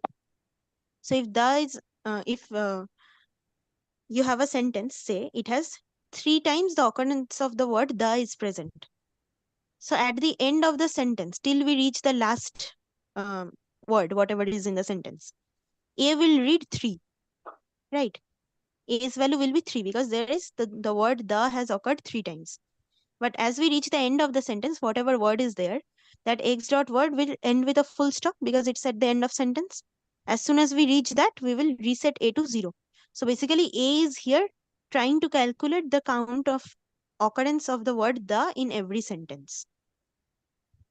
Clear? Yes, ma'am. This is option Yes, D. ma'am. Count the occurrence of the in every sentence. Ma'am, Now this question number 9, ma'am. Which one I sent, ma'am? In Hello, ma'am. chat. Hello, I have ma'am. a doubt on that because I got wrong in that question. I cannot see the photograph. Can you send it one more time, please? Yes, ma'am. Ma'am, till when can we expect the mock test of this computational thinking? Ma'am, sent, ma'am. mock Hello, test. ma'am. Yes, Mock ma'am. test date, I'm not entirely sure, but it should be sometime before quiz 1. Ma'am, in statistic they have uploaded, but in other subject it is not yet uploaded. So Yeah, so what I think the time we mock can test will expect? happen. Yeah, I think the mock test will happen in the next week only, because from July 7th you have the quiz 1, right? Yes, ma'am. Yes, ma'am. So it should happen before that. Ma'am, I've When will shared the you discuss question, week ma'am. 4 assignment? Sorry? Ma'am, when will you discuss week 4? Yeah, just after Yes, this ma'am. graded assignment is done in week 3. Okay. Ma'am, you will not discuss the theory part of week 4. Week 4 theory, you said that everything is discussed. That's why I Yesterday asked it it in was the Can you beginning of please the day. once more ma'am, can you please yourself explain the theory, ma'am? Yes, ma'am. No, Ma'am, recorded we lecture. want from you, ma'am. You We go have and not watch that explained lecture now, properly ma'am. Can yesterday. you particularly please explain the theory part of week 4? Theory part of week 4. Okay. Okay, Yes. Ma'am, I let me have see. doubts in week 4. I cannot do the entire theory part now. If you But ma'am, a said this in the summary, beginning, the important things that are Ma'am, important for the. Ma'am, this ma'am, is will open you session, so we should be discussing doubts from the activity and assignments only. yeah, that's what I was going to do, because last class was for theory. Okay, let me We had check. If not I if explained there's time, properly I yesterday. will tell you a brief theory and Ma'am, brief. Okay. I've shared the photo, ma'am, over the chat.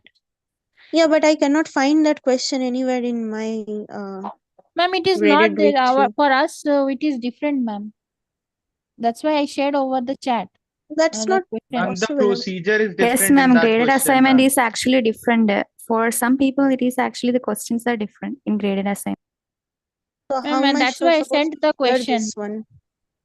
And the procedure is different in my one and your one. But I don't have this. So how will I Similar share this question, with ma'am. you? She Ma'am, sent she you in has the shared chat. in the chat box. Ma'am, chat Yeah, I have. box shared. And either you allow any one of us to share this screen or you share your photo. Ma'am, I mean that question's photo from the chat. It's not giving me the option to share. Oh, 1 second. Okay, got it.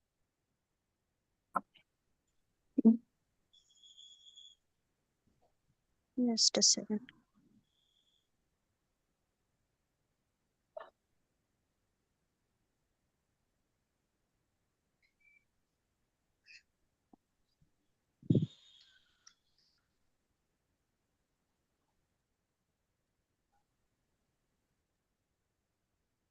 Hello. Yeah, just give me a second. I'm sharing the screen.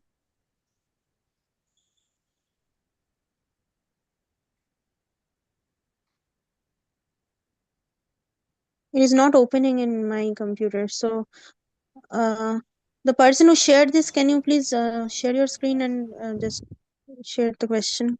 Yes, Ma'am, ma'am. will I This be is able possible, to? ma'am. This is possible. Yeah, just share your screen. It is possible. Try to share your screen. Just give me 1 minute, ma'am. Okay, till then you tell me others. Do you have any other question in that graded week 3? Ma'am, I have doubt in week 4. Yeah, week 4 I Yes, will yes, go ma'am. just right after this. Okay. Please, Okay, hello. ma'am. Excuse me, ma'am. Yeah. Week 3, question number 10. Explain. Okay, that last question is due. Ma'am, this is the question she was Yeah. asking. Is it visible? Yeah, it is visible. Okay, let me tell you. So for everyone, this is visible, right? Can I explain this? Yes, ma'am. Yeah, Okay. ma'am. See, Yes. so the following pseudocode is executed using scores dataset, and A is what does A represent at the end of execution? That's what we have to find out. So A is first 0. Okay, in the beginning A is 0. Then there is a while loop where I am picking the cards, and A equals to A plus is in sequence X. That is in sequence, but it is a procedure. But where is it defined? From line 8. Okay, it is taking the X card as its parameter. Now what is this procedure doing? You have moved from the picture. Yeah. Okay. So what is this procedure doing? If maths marks scored by the student is greater than physics marks scored, and if physics marks scored by the student is less than chemistry, that means the student has scored highest marks in maths among all 3. Okay. So his maths marks is greater than his physics marks, and his physics marks is less than his chemistry marks. All right. 1 second. By this So from this, can I say that maths is the highest? Maths is greater than physics, but physics is less than chemistry. When Can you return please, one. yeah, which question? Okay. Yeah.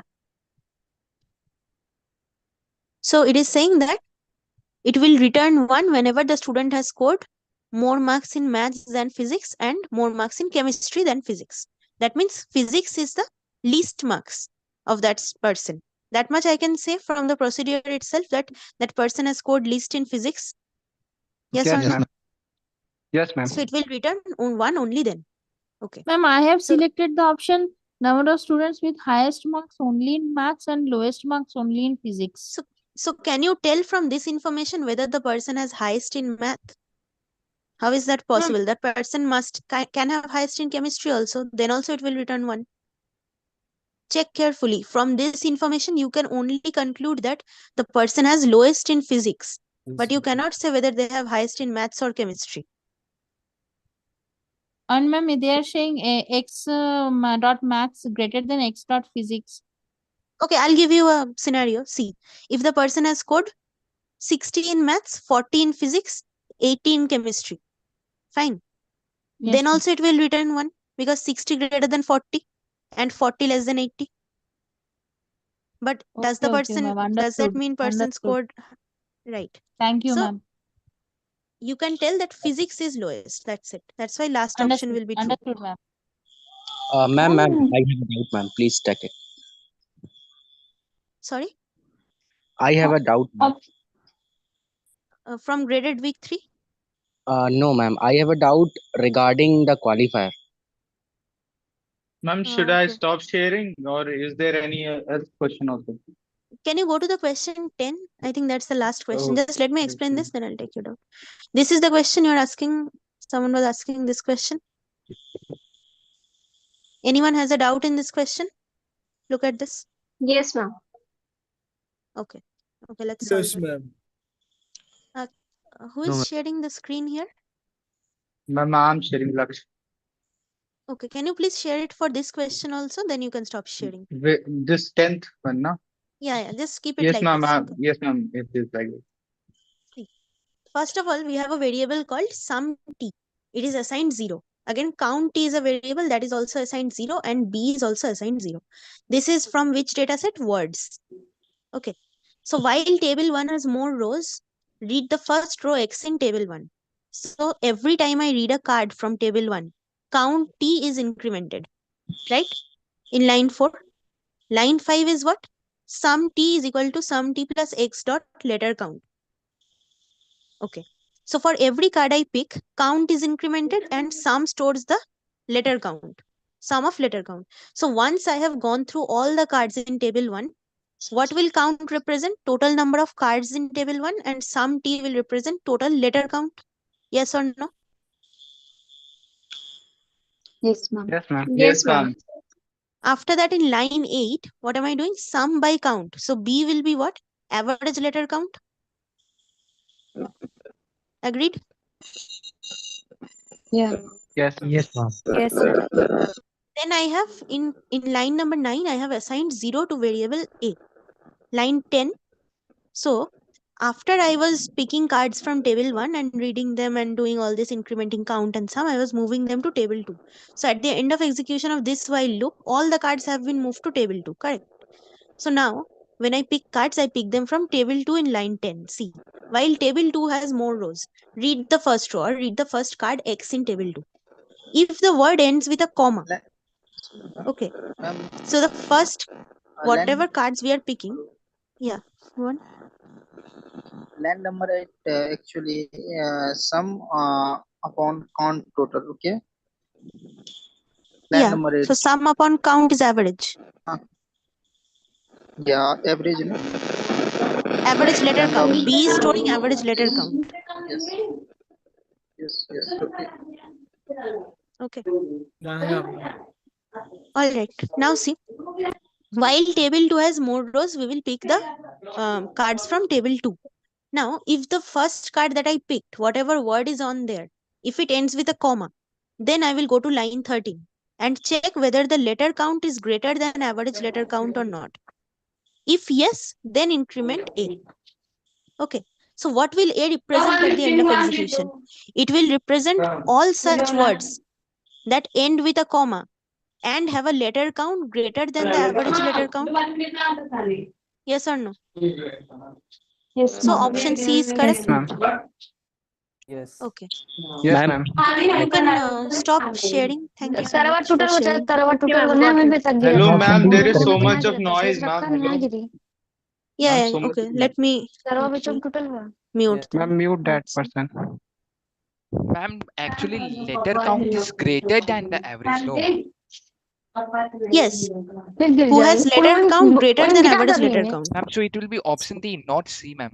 You have by mistake you have said C. Why it is Tej given accessibility that in में option. Okay, okay, धीरे this धीरे is आगे D, बढ़ावा right, अच्छा right. बने I'm sorry. Option D, yes. Yes, ma'am. Okay.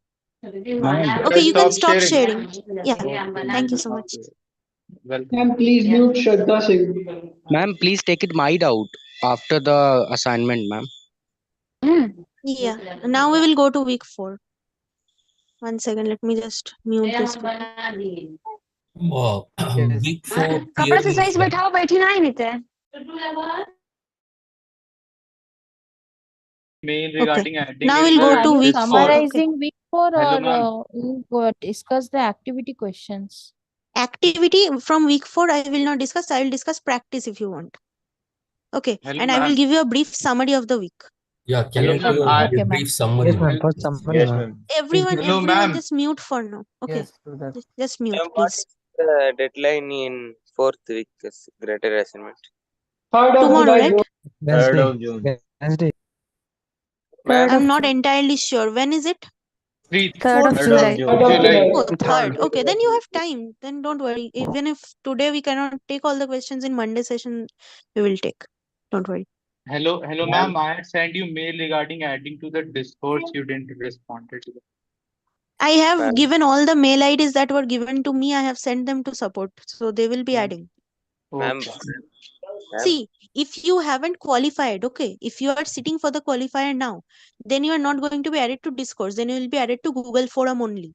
Discourse Okay. is for students who have qualified already. Okay. Okay. Thank you. Ma'am ma'am, Yeah. Ma'am week 3 assignment Yeah. first 2 Week week 3, if get you have any other doubts, you send me on Discourse or Google Forum. Okay. Week 3, I'm not doing anymore now. Now I'm just going to give you a brief of week 4. Okay. So everyone Okay, mute. ma'am. But please take mic out before the start. Your week 4. What is your doubt? Ma'am, in the qualifier exam, questions is from the week 4 only or a week 5 and week 6 also included in qualifier? Weeks 1 to 4 for quiz 1 or qualifier. Okay. Okay. Not a week 5 and week 6. No. Just weeks 1 to 4. Ma'am, calculator will be available now inbuilt. Yeah. You do not have to carry any calculator or anything. Whatever is needed will be given. Okay. Ma'am, I have a question, ma'am, related to English, ma'am. Ma'am, please, ma'am. You just asked subject wise question in there only, and if it is Ma'am, not a please subject start, question, ma'am. if it Ma'am, but your in English, support ma'am. related query. Ma'am, but in English subject, audio questions are available. So we have to take our headset I don't also. have an idea. I'm sorry. You can ask support, I guess. I don't have an idea. Start, Please ma'am. go ahead. Yes, ma'am.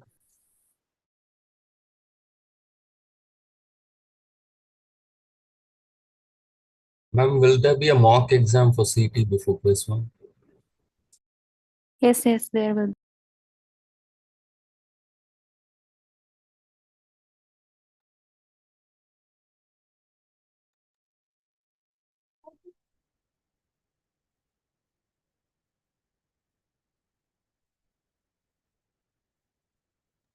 Is the screen visible? Yes, yes, ma'am. ma'am. Yes, Okay. ma'am, visible. Okay. So what are the topics in week 4? See. Firstly, it is about nested iterations. Okay. The birthday paradox problem. What was the birthday paradox problem? That no matter how small of a data set I have, it is a high possibility that 2 people might have the same birthday. Right? 40%. Basically, the main thing is that no matter how small your set is, there is always a possibility, like a 50% possibility is there, that Two people might have the same birthday. Okay, that's the problem. So firstly, here we see that if you have seen the lectures, you will see that professors are trying to find pairs of people or people with same birthday, right? So how are we doing it? First is the naive approach. That means you pick individual cards from the set and you match the birthday with all other cards in the set, right? And once you have matched for one card, you remove that card and pick the next card from the set. That's what's been done. Yes or no? Yes, ma'am. Nested Okay. iteration. Next, we did nested iterations. Can anyone tell me what is nested iteration? Ma'am, your audio is. Am I not audible? Iteration within an iteration. Like there is a outer iteration and an inner iteration within it. Okay, no. I'm asking in the in this context of birthday paradox, what is nested iteration? Anyone want to try? Same Comparing one day for the month. Just be a little louder one by one. Is the loop in the equation? Amit, And what you have Asmit, said, right? can you please repeat once? Yeah, I am asking that what is nested iteration in terms of birthday paradox? Where am I using in the nested outer iteration? iteration, they will pick one card, and then in the inner iteration, they will check all the remaining cards if anyone has the same birthday. So they will pick one reference card, and in the inner iteration, they will check that in all the cards, anyone has the same birth date, and month. Good. So that It is is your like a nested loop. iteration in terms of birthday paradox problem. Okay. Now what happens? See, if we do this individually, right, it is a very long process. For every student, you have to check with every other student. Okay. Now, see, if in the worst case, what happens that all students have different birthdays. In that case, you cannot remove more than one student at a time, right? Because there will be no match for a student. Yes, ma'am. Correct. So what we can do is we can try to minimize the number of iterations. What concept do we use in that case? Binning. Now, what is the concept of binning? So we create bins, okay, small bins or small sets. A small example of this is if you want to say find out about this birthday paradox only. So what do we know? If two people have the same birthday, they are going to be under the same month, right? So what we can do, we can Yes. take the whole data set and divide it into 12 months of the year. Now under each month, you have the people who have been born in that month only. So now if you want to find that, okay, I want to know if there is a person who has, if any two people have the same birthday in the month of February. So you only have to check in that one pile, not the entire set, right? So binning does what? Binning reduces the number of iterations. Because checking within a set, say 5 people have birthdays in February. So you are having to check among 5 people, not the entire 30 people. Okay. Ma'am, in questions in activity 4.3, question number 3, you can Activity? explain. No, I'm not 4.3. taking activity right now. Just let me finish first the theory part. I'm just giving you a brief of what is there. Okay. So, do you want me to share the PDF of binning and explain it one more time? Yes, yes. Yes, ma'am. Yes, ma'am. Yes, ma'am. Okay, let me stop sharing this. One second.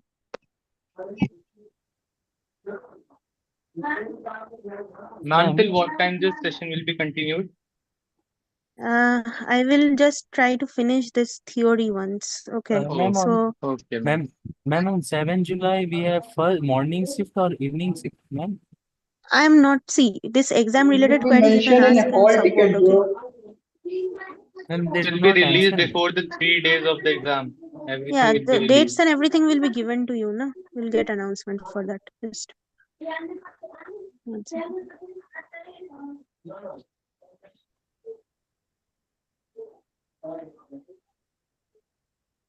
Okay.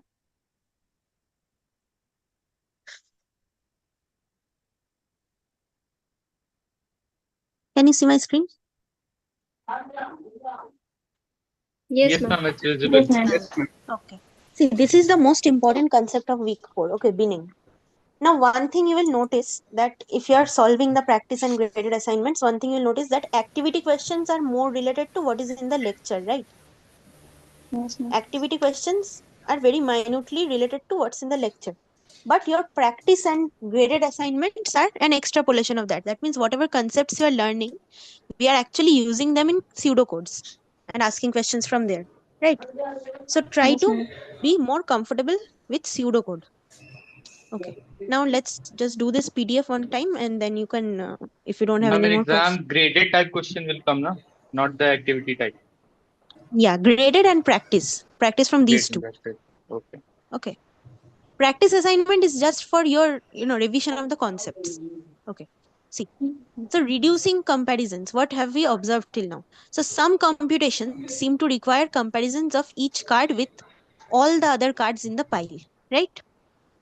That means, for example, like I said, that if you want to find that whether a person has a birthday twin or not, so you have to take that card and go through all the other cards in the pile.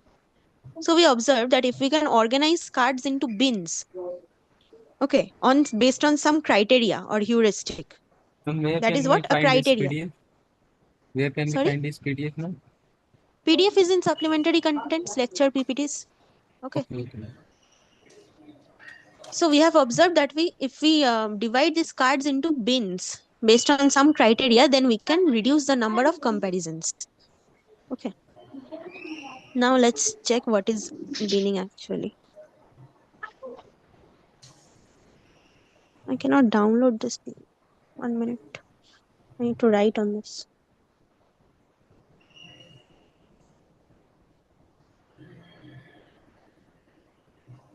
Please just give me a minute. I need to download that PDF. Okay. Yeah, sure, ma'am.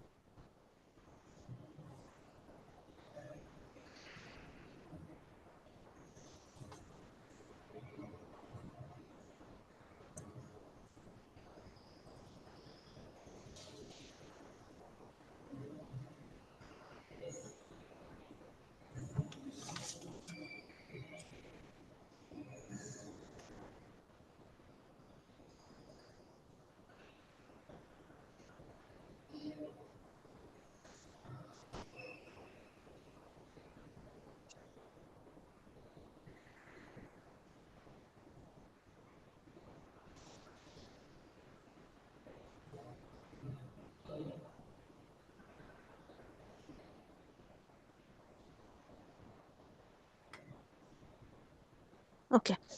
Now can you see it? Yes, ma'am. Yes, ma'am.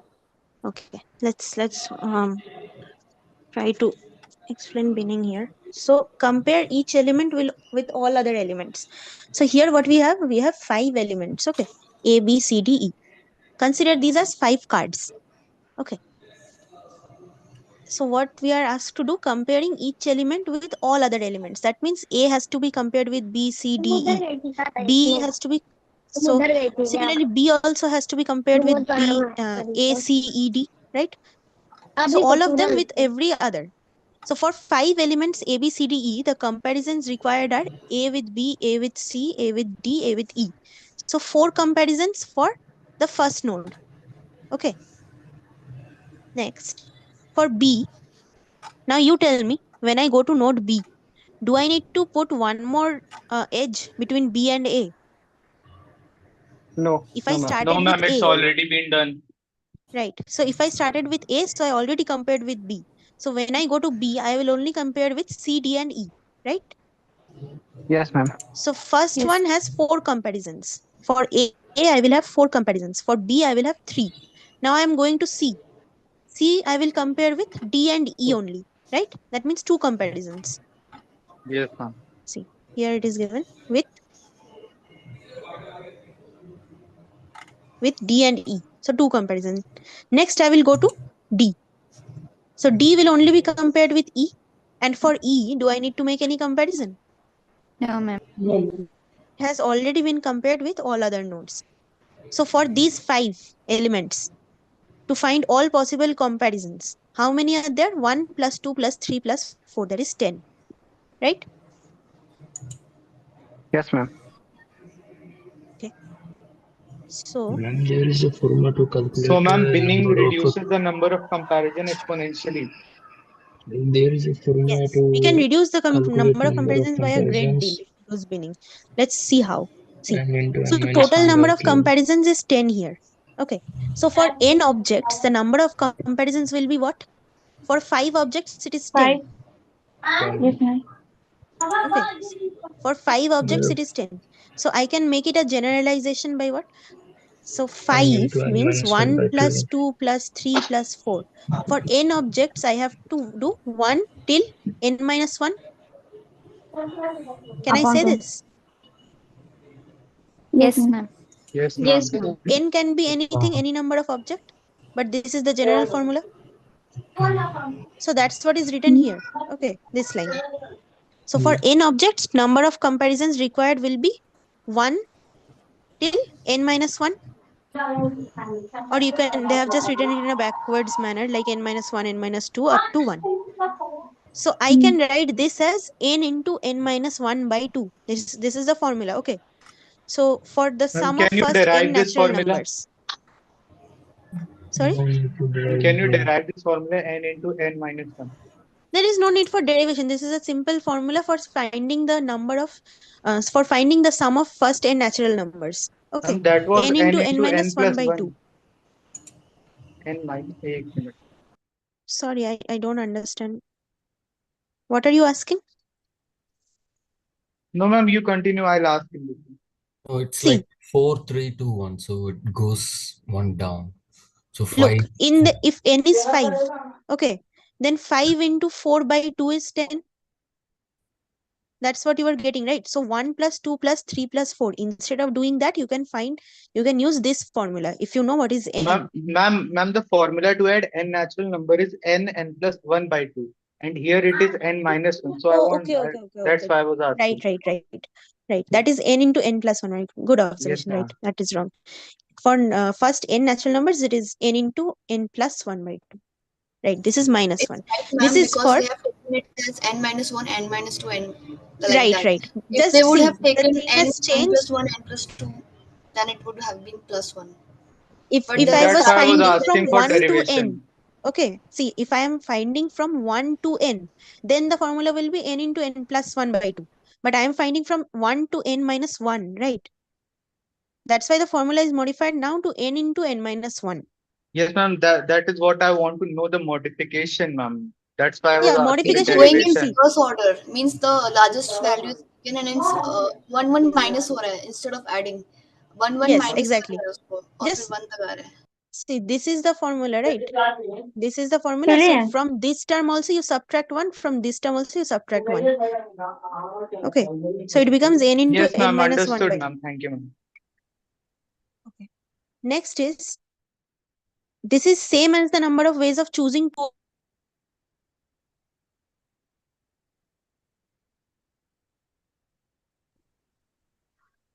So this thing, whatever it gives, will be similar to this NC2. In this case, see, Yes, how ma'am. many objects am I choosing at one time? When I'm comparing between two nodes, right? So either A, B or AC, but any two nodes at a time. So two nodes out of 5. Therefore, 5C2 will give you 10. Right. So instead of writing this, you can also write NC2. It is the same thing, just different representation. So from first principles, total number of pairs is what? If there are n number of elements, what is the total number of pairs?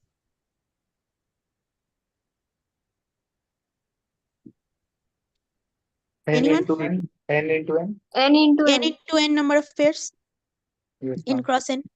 From this, reduce self comparison. So n cross n, just think of it as a table. Okay, A, B, C, D, E here, and A, B, C, D, E here also. So this is one pair, this is one pair, but these are self pairs, right? AA, BB, CC, these are self comparisons that we do not need. So I will reduce self comparison. Okay, now you tell me, in this set ABCDE, how many self comparisons are there? N. n square, n square minus n. N. Here there are 5 self comparisons. So whatever is n, there will be n number of self comparisons. Yes. Yes, ma'am. 5. Yes, ma'am. So I have to subtract that from n cross n. Okay. So if I subtract n from n cross n, it will give me what? N into n minus 1. Okay. Now compare A with B is same as comparing B with A. So I have to reduce half of the comparisons out of this n into n minus 1. So that is what? N into n minus 1 by 2. This is how this is derived. Is the Yes, ma'am. derivation clear or do you need to Yes, repeat? ma'am. Yes, ma'am. It's clear, ma'am. So number of comparisons can be written as half into n minus 1 or simply n into n minus 1 by 2. This is the formula for number of comparisons. Okay. But you see this grows really fast. Okay, this is like almost exponential growth. For 2 elements, there is 1 comparison. For 3, there is 3 comparison. Just like this, when you reach 10, there are 45 comparisons. Now see the growth from 10 to 100. There's almost 50,000 comparisons, right? So it grows very fast, exponential growth. So how do we reduce the number of such comparisons? Now see, if I have 9 objects, 9 objects means how many comparisons? Anyone? 9 into 9 Half by 9 into 9 into into 8 8? by 2. 9 4 are 36. 36. Very good. So that is given here. So can I reduce this number of comparisons from 36 to some smaller number? What can I do? I can bin them into small groups. Okay, these are bins. So I have made 3 bins of 3 objects each. Okay, ABC in 1, DEF in 1, GHI in 1. So now I have 3 bins. Now I will do comparison within each individual bin. So if I want to compare in this bin, what will be the total number of comparisons? Half into 3 into 2. That is 3. Correct? Just this n into n minus 1 by 2. This will give me 3. Agreed? Yes, ma'am. For each individual bin. So for this also 3, this also 3, this also 3. So total how many comparisons do I need? 9. 9. 9. Okay. So total number of comparisons for all 3 bins is now 9. So how much did I reduce? From 36 to 9. That's a very big reduction. So this reduction in number of comparisons is also going to grow as the number of object grows. Like for 50,000, when there are 100 objects, you need 50,000 comparisons almost. So can you imagine how much that will be reduced? How much computational power you are saving? So that's why binning concept is used to reduce the number of iterations. So how did we use binning in the birthday paradox problem? When we were grouping them into months, right? So we took all the cards and we made 12 groups for each month, 1 for each month. Now I am just comparing within each of the month bins. So the total number of comparisons is very much reduced using binning concept. Agreed? So it is being reduced by a factor of almost 4. Okay, calculation of reduction due to binning. So for n items, number of comparisons without binning is what? N into n minus 1 by 2, this one. Now if we use k bins of equal size, like in the previous example, we saw that we use 3 bins of size 3 each. So the number of elements in each bin is what? N by k? Yes or no? Total number of items n. K bins of equal size I am distributing in. So in each bin, how many elements are there? N by k. Right? Yes. Number of comparisons per bin is what? So if each bin has n by k elements, so what is the number of comparisons per bin? Half into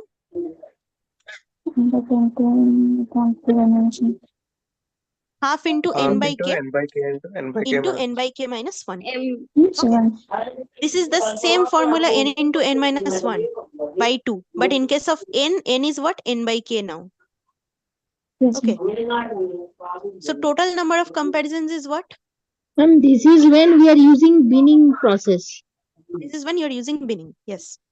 So per bin, I have n by k elements. So this is for individual bin. number of comparisons for individual bin. Now total number of comparisons for all three or all k number of bins is what? K into half into n by k into n by k minus 1, right? Means this part into k for k bins. So that will give me this. Half into n by k minus 1. Understood? Yes, ma'am. Yes, ma'am. Ma'am, this is when they are of equal size, right? The bins are of equal size. Ma'am, Yes, hello, ma'am. bins are of yeah. Ma'am, in the above example, we have seen when we were doing with the 9 things, we have got 36, and we have when we have binned them in 3 parts, we have got 9. So the factor of reduction was 4, 4. Yes. and we have used 3 bins. Yes. So, ma'am, here it is written if you use k bins of equal size, number of items in each bin is n by k. Shouldn't it be k? Shouldn't it be n plus 1? Because reduction was 4 and bin were 3. Plus 1 should be added, na? Look, the factor of reduction is derived by this formula. Okay. First of all, this is total number of comparisons, and this is number of comparisons after binning. Right. Yes, ma'am.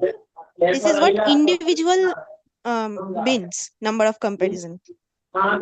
So what is the factor of reduction here? Ma'am, first mute Shraddha Singh, please.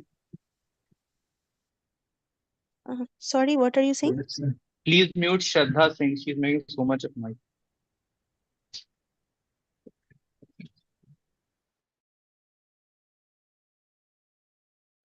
Yeah. Now ask. What is the question? Yes, ma'am. My question was in the above example, we have seen that when we have used 3 bins, the factor of reduction was 4. So, ma'am, here in the formula, See, it should be instead of using that to generalize, it is better to use the formula. Okay. So what will be the formula for factor of reduction? See, first of all, here individual bins had how many comparisons? 3, and total 9. And before that it was 36. So 36 by 9, 4. Yes, ma'am. Okay. So similarly here, this is the total number of comparisons. Yes, ma'am. Right? And this is what? This is Total number of new comparisons using all the after bins. binning. Yes, ma'am, after binning. So this by this will give you this n minus 1 by n by k minus 1. This will be your factor of reduction. So whenever you want to find, just use this formula. You don't even have to remember this. You can derive it by yourself. Okay. All you have to remember is this. N into n minus 1 by 2. This also is derivable, but if you remember this much, it's better. Just in case of n, you just change it with n by k or whatever is required.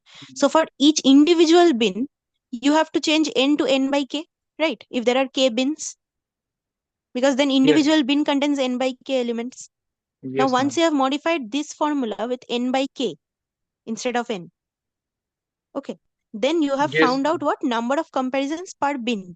Now you want total number of comparisons. So from all bins. Add. So just multiply with the number of bins k. Okay. Yes, ma'am. Now understand. So that will give you this part. Ma'am, n, So ma'am, n should also be divided by k, na? What should be divided by k? N. It is divided by k here, see.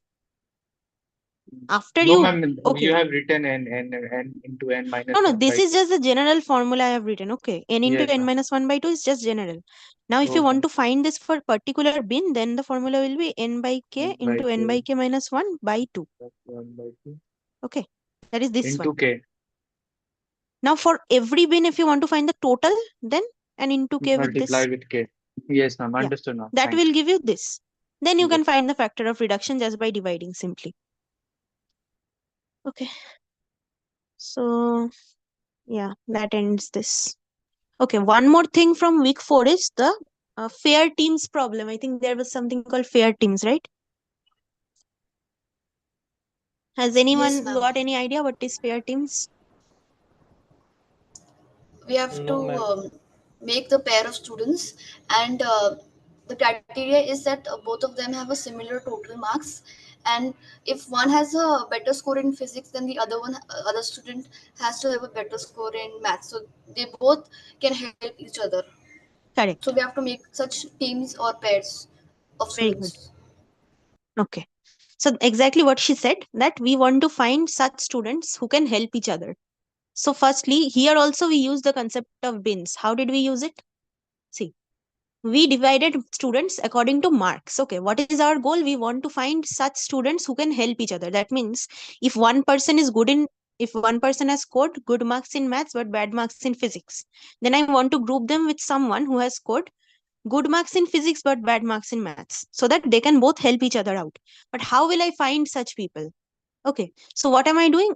Instead of doing the naive way, that is iterating for every card, I am going to distribute them into groups. Now, what is the heuristic criteria here? The criteria is that I am forming groups, say, of students who have scored 150 to 175 marks in total. They are in one group. Then again, students who have scored 175 to 200 marks in total, they are in one group. Like this, I'm making groups till I reach whatever is the full marks or highest marks. Okay. That means maybe the last one will be from 275 to 300. Okay. Like this, I'm dividing the cards into bins. Fine. Now, within each bin, I am going to check that which student has, like, which pair of students can help each other. That is, if someone has good marks in maths, then the other person has good marks in physics, I can match them up. Okay, so this will also reduce the number of comparisons, because now you are just comparing within a range of score, not the entire data set, just within people who have scored total marks between 175 and 200. Okay, so that will also reduce the factor by, maybe go through the data set and find it for yourself. Just create the bin. Maybe 25 marks is the range for each group. So you can start from 150 to 175 one group, 175 to 200 one group. Like this, you can form the bins and check how, by what factor the number of comparisons is being reduced. Okay, that is one more concept discussed in week 4. So that's pretty much all I remember. Is anything else there? I Ma'am, can don't you think. please explain the question number 3 of activity 3? Ma'am, that's for to find like there's a personal pronoun. We have to find that which Oh, right, proper right. name Pronoun. is associated to. Yeah, the pronoun The problem, last- right? Yes. Yeah, so what was that? It was saying that if in the words data set, right, if I find a noun, how do I know that which pronoun is that noun linked to? That's the problem, right? You're asking? Yeah, the last lecture it was that if there's a pronoun like he, we have to find from the previous words that which name is it referring to, Right. proper But name or there, noun. but if you have watched the lectures, I think that it was given that there is not an, like, entirely fair way of doing this, right? Yeah, they Because give that we have to make a list of words of correct. proper nouns. Because maybe what happens is that you have a he in a sentence. Okay, so usually what is the procedure? We are backtracking. So if I find he in some sentence, then I will read the cards that came before that until I reach a full stop. Right. So I can find which noun was there that this pronoun is referring to. Yes or no? Yes. But this can happen that a sentence can have more than one proper noun in it. In that case, you will get confused that, okay, which he is this referring to? Maybe there was, I think one example was there, that Swaminathan and his teacher, both of them are in a sentence. Okay, both of their names are in a sentence, and then there is a he. So if you backtrack, you will find two names. So you don't know which name that he is pointing to. That is one problem. Okay, but the usual procedure for solving this problem is just this way only. You have to backtrack. Whenever you find a pronoun, you go back till you find the last full stop. Okay, that means in that sentence, you have to find the last noun that this pronoun is referring to. Okay. One more thing. Uh, has everyone solved the practice assignment for week 4? Yes, ma'am, I have completed week 4, graded assigned also. Yes, Okay, ma'am. very good. Yes, ma'am. So practice. haven't Do completed. you have doubts in practice?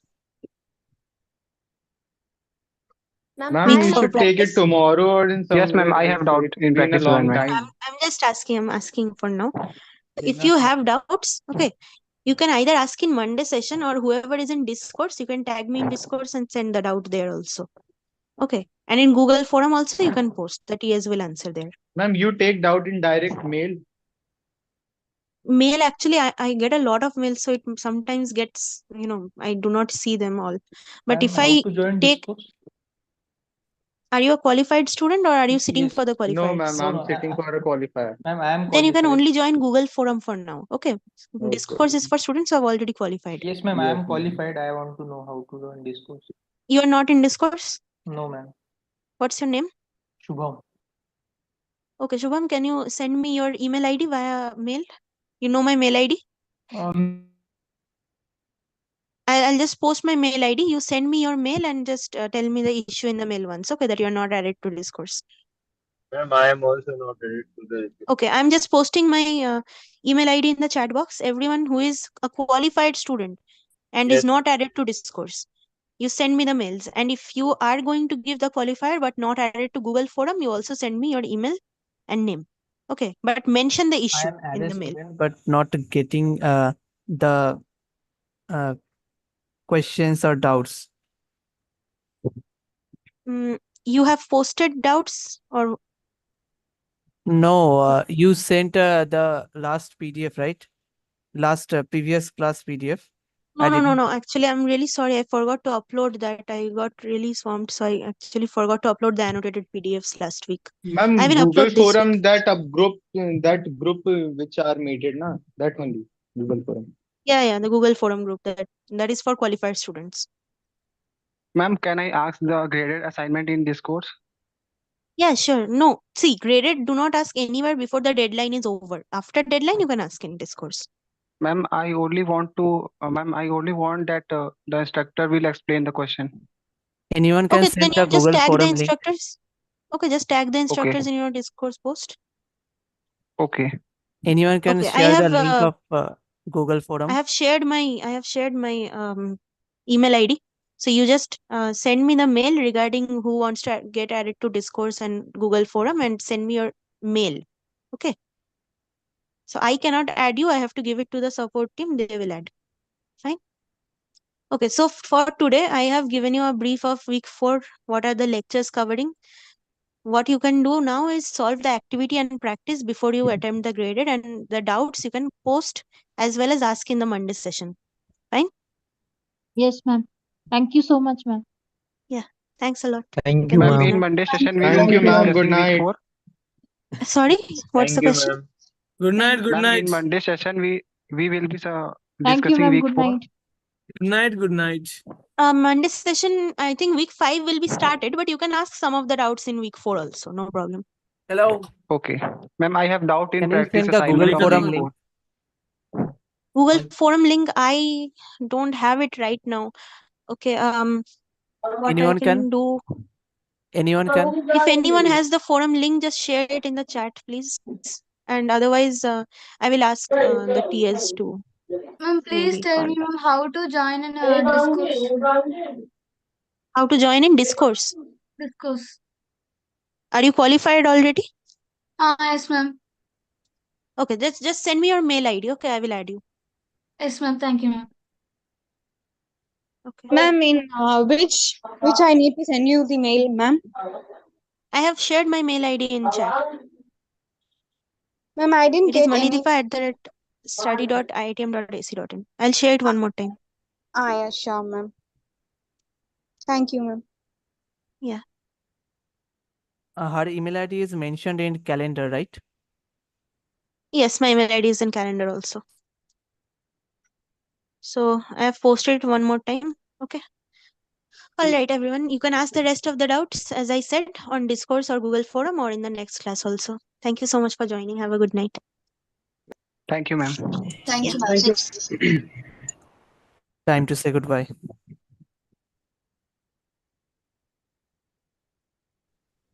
Thank you.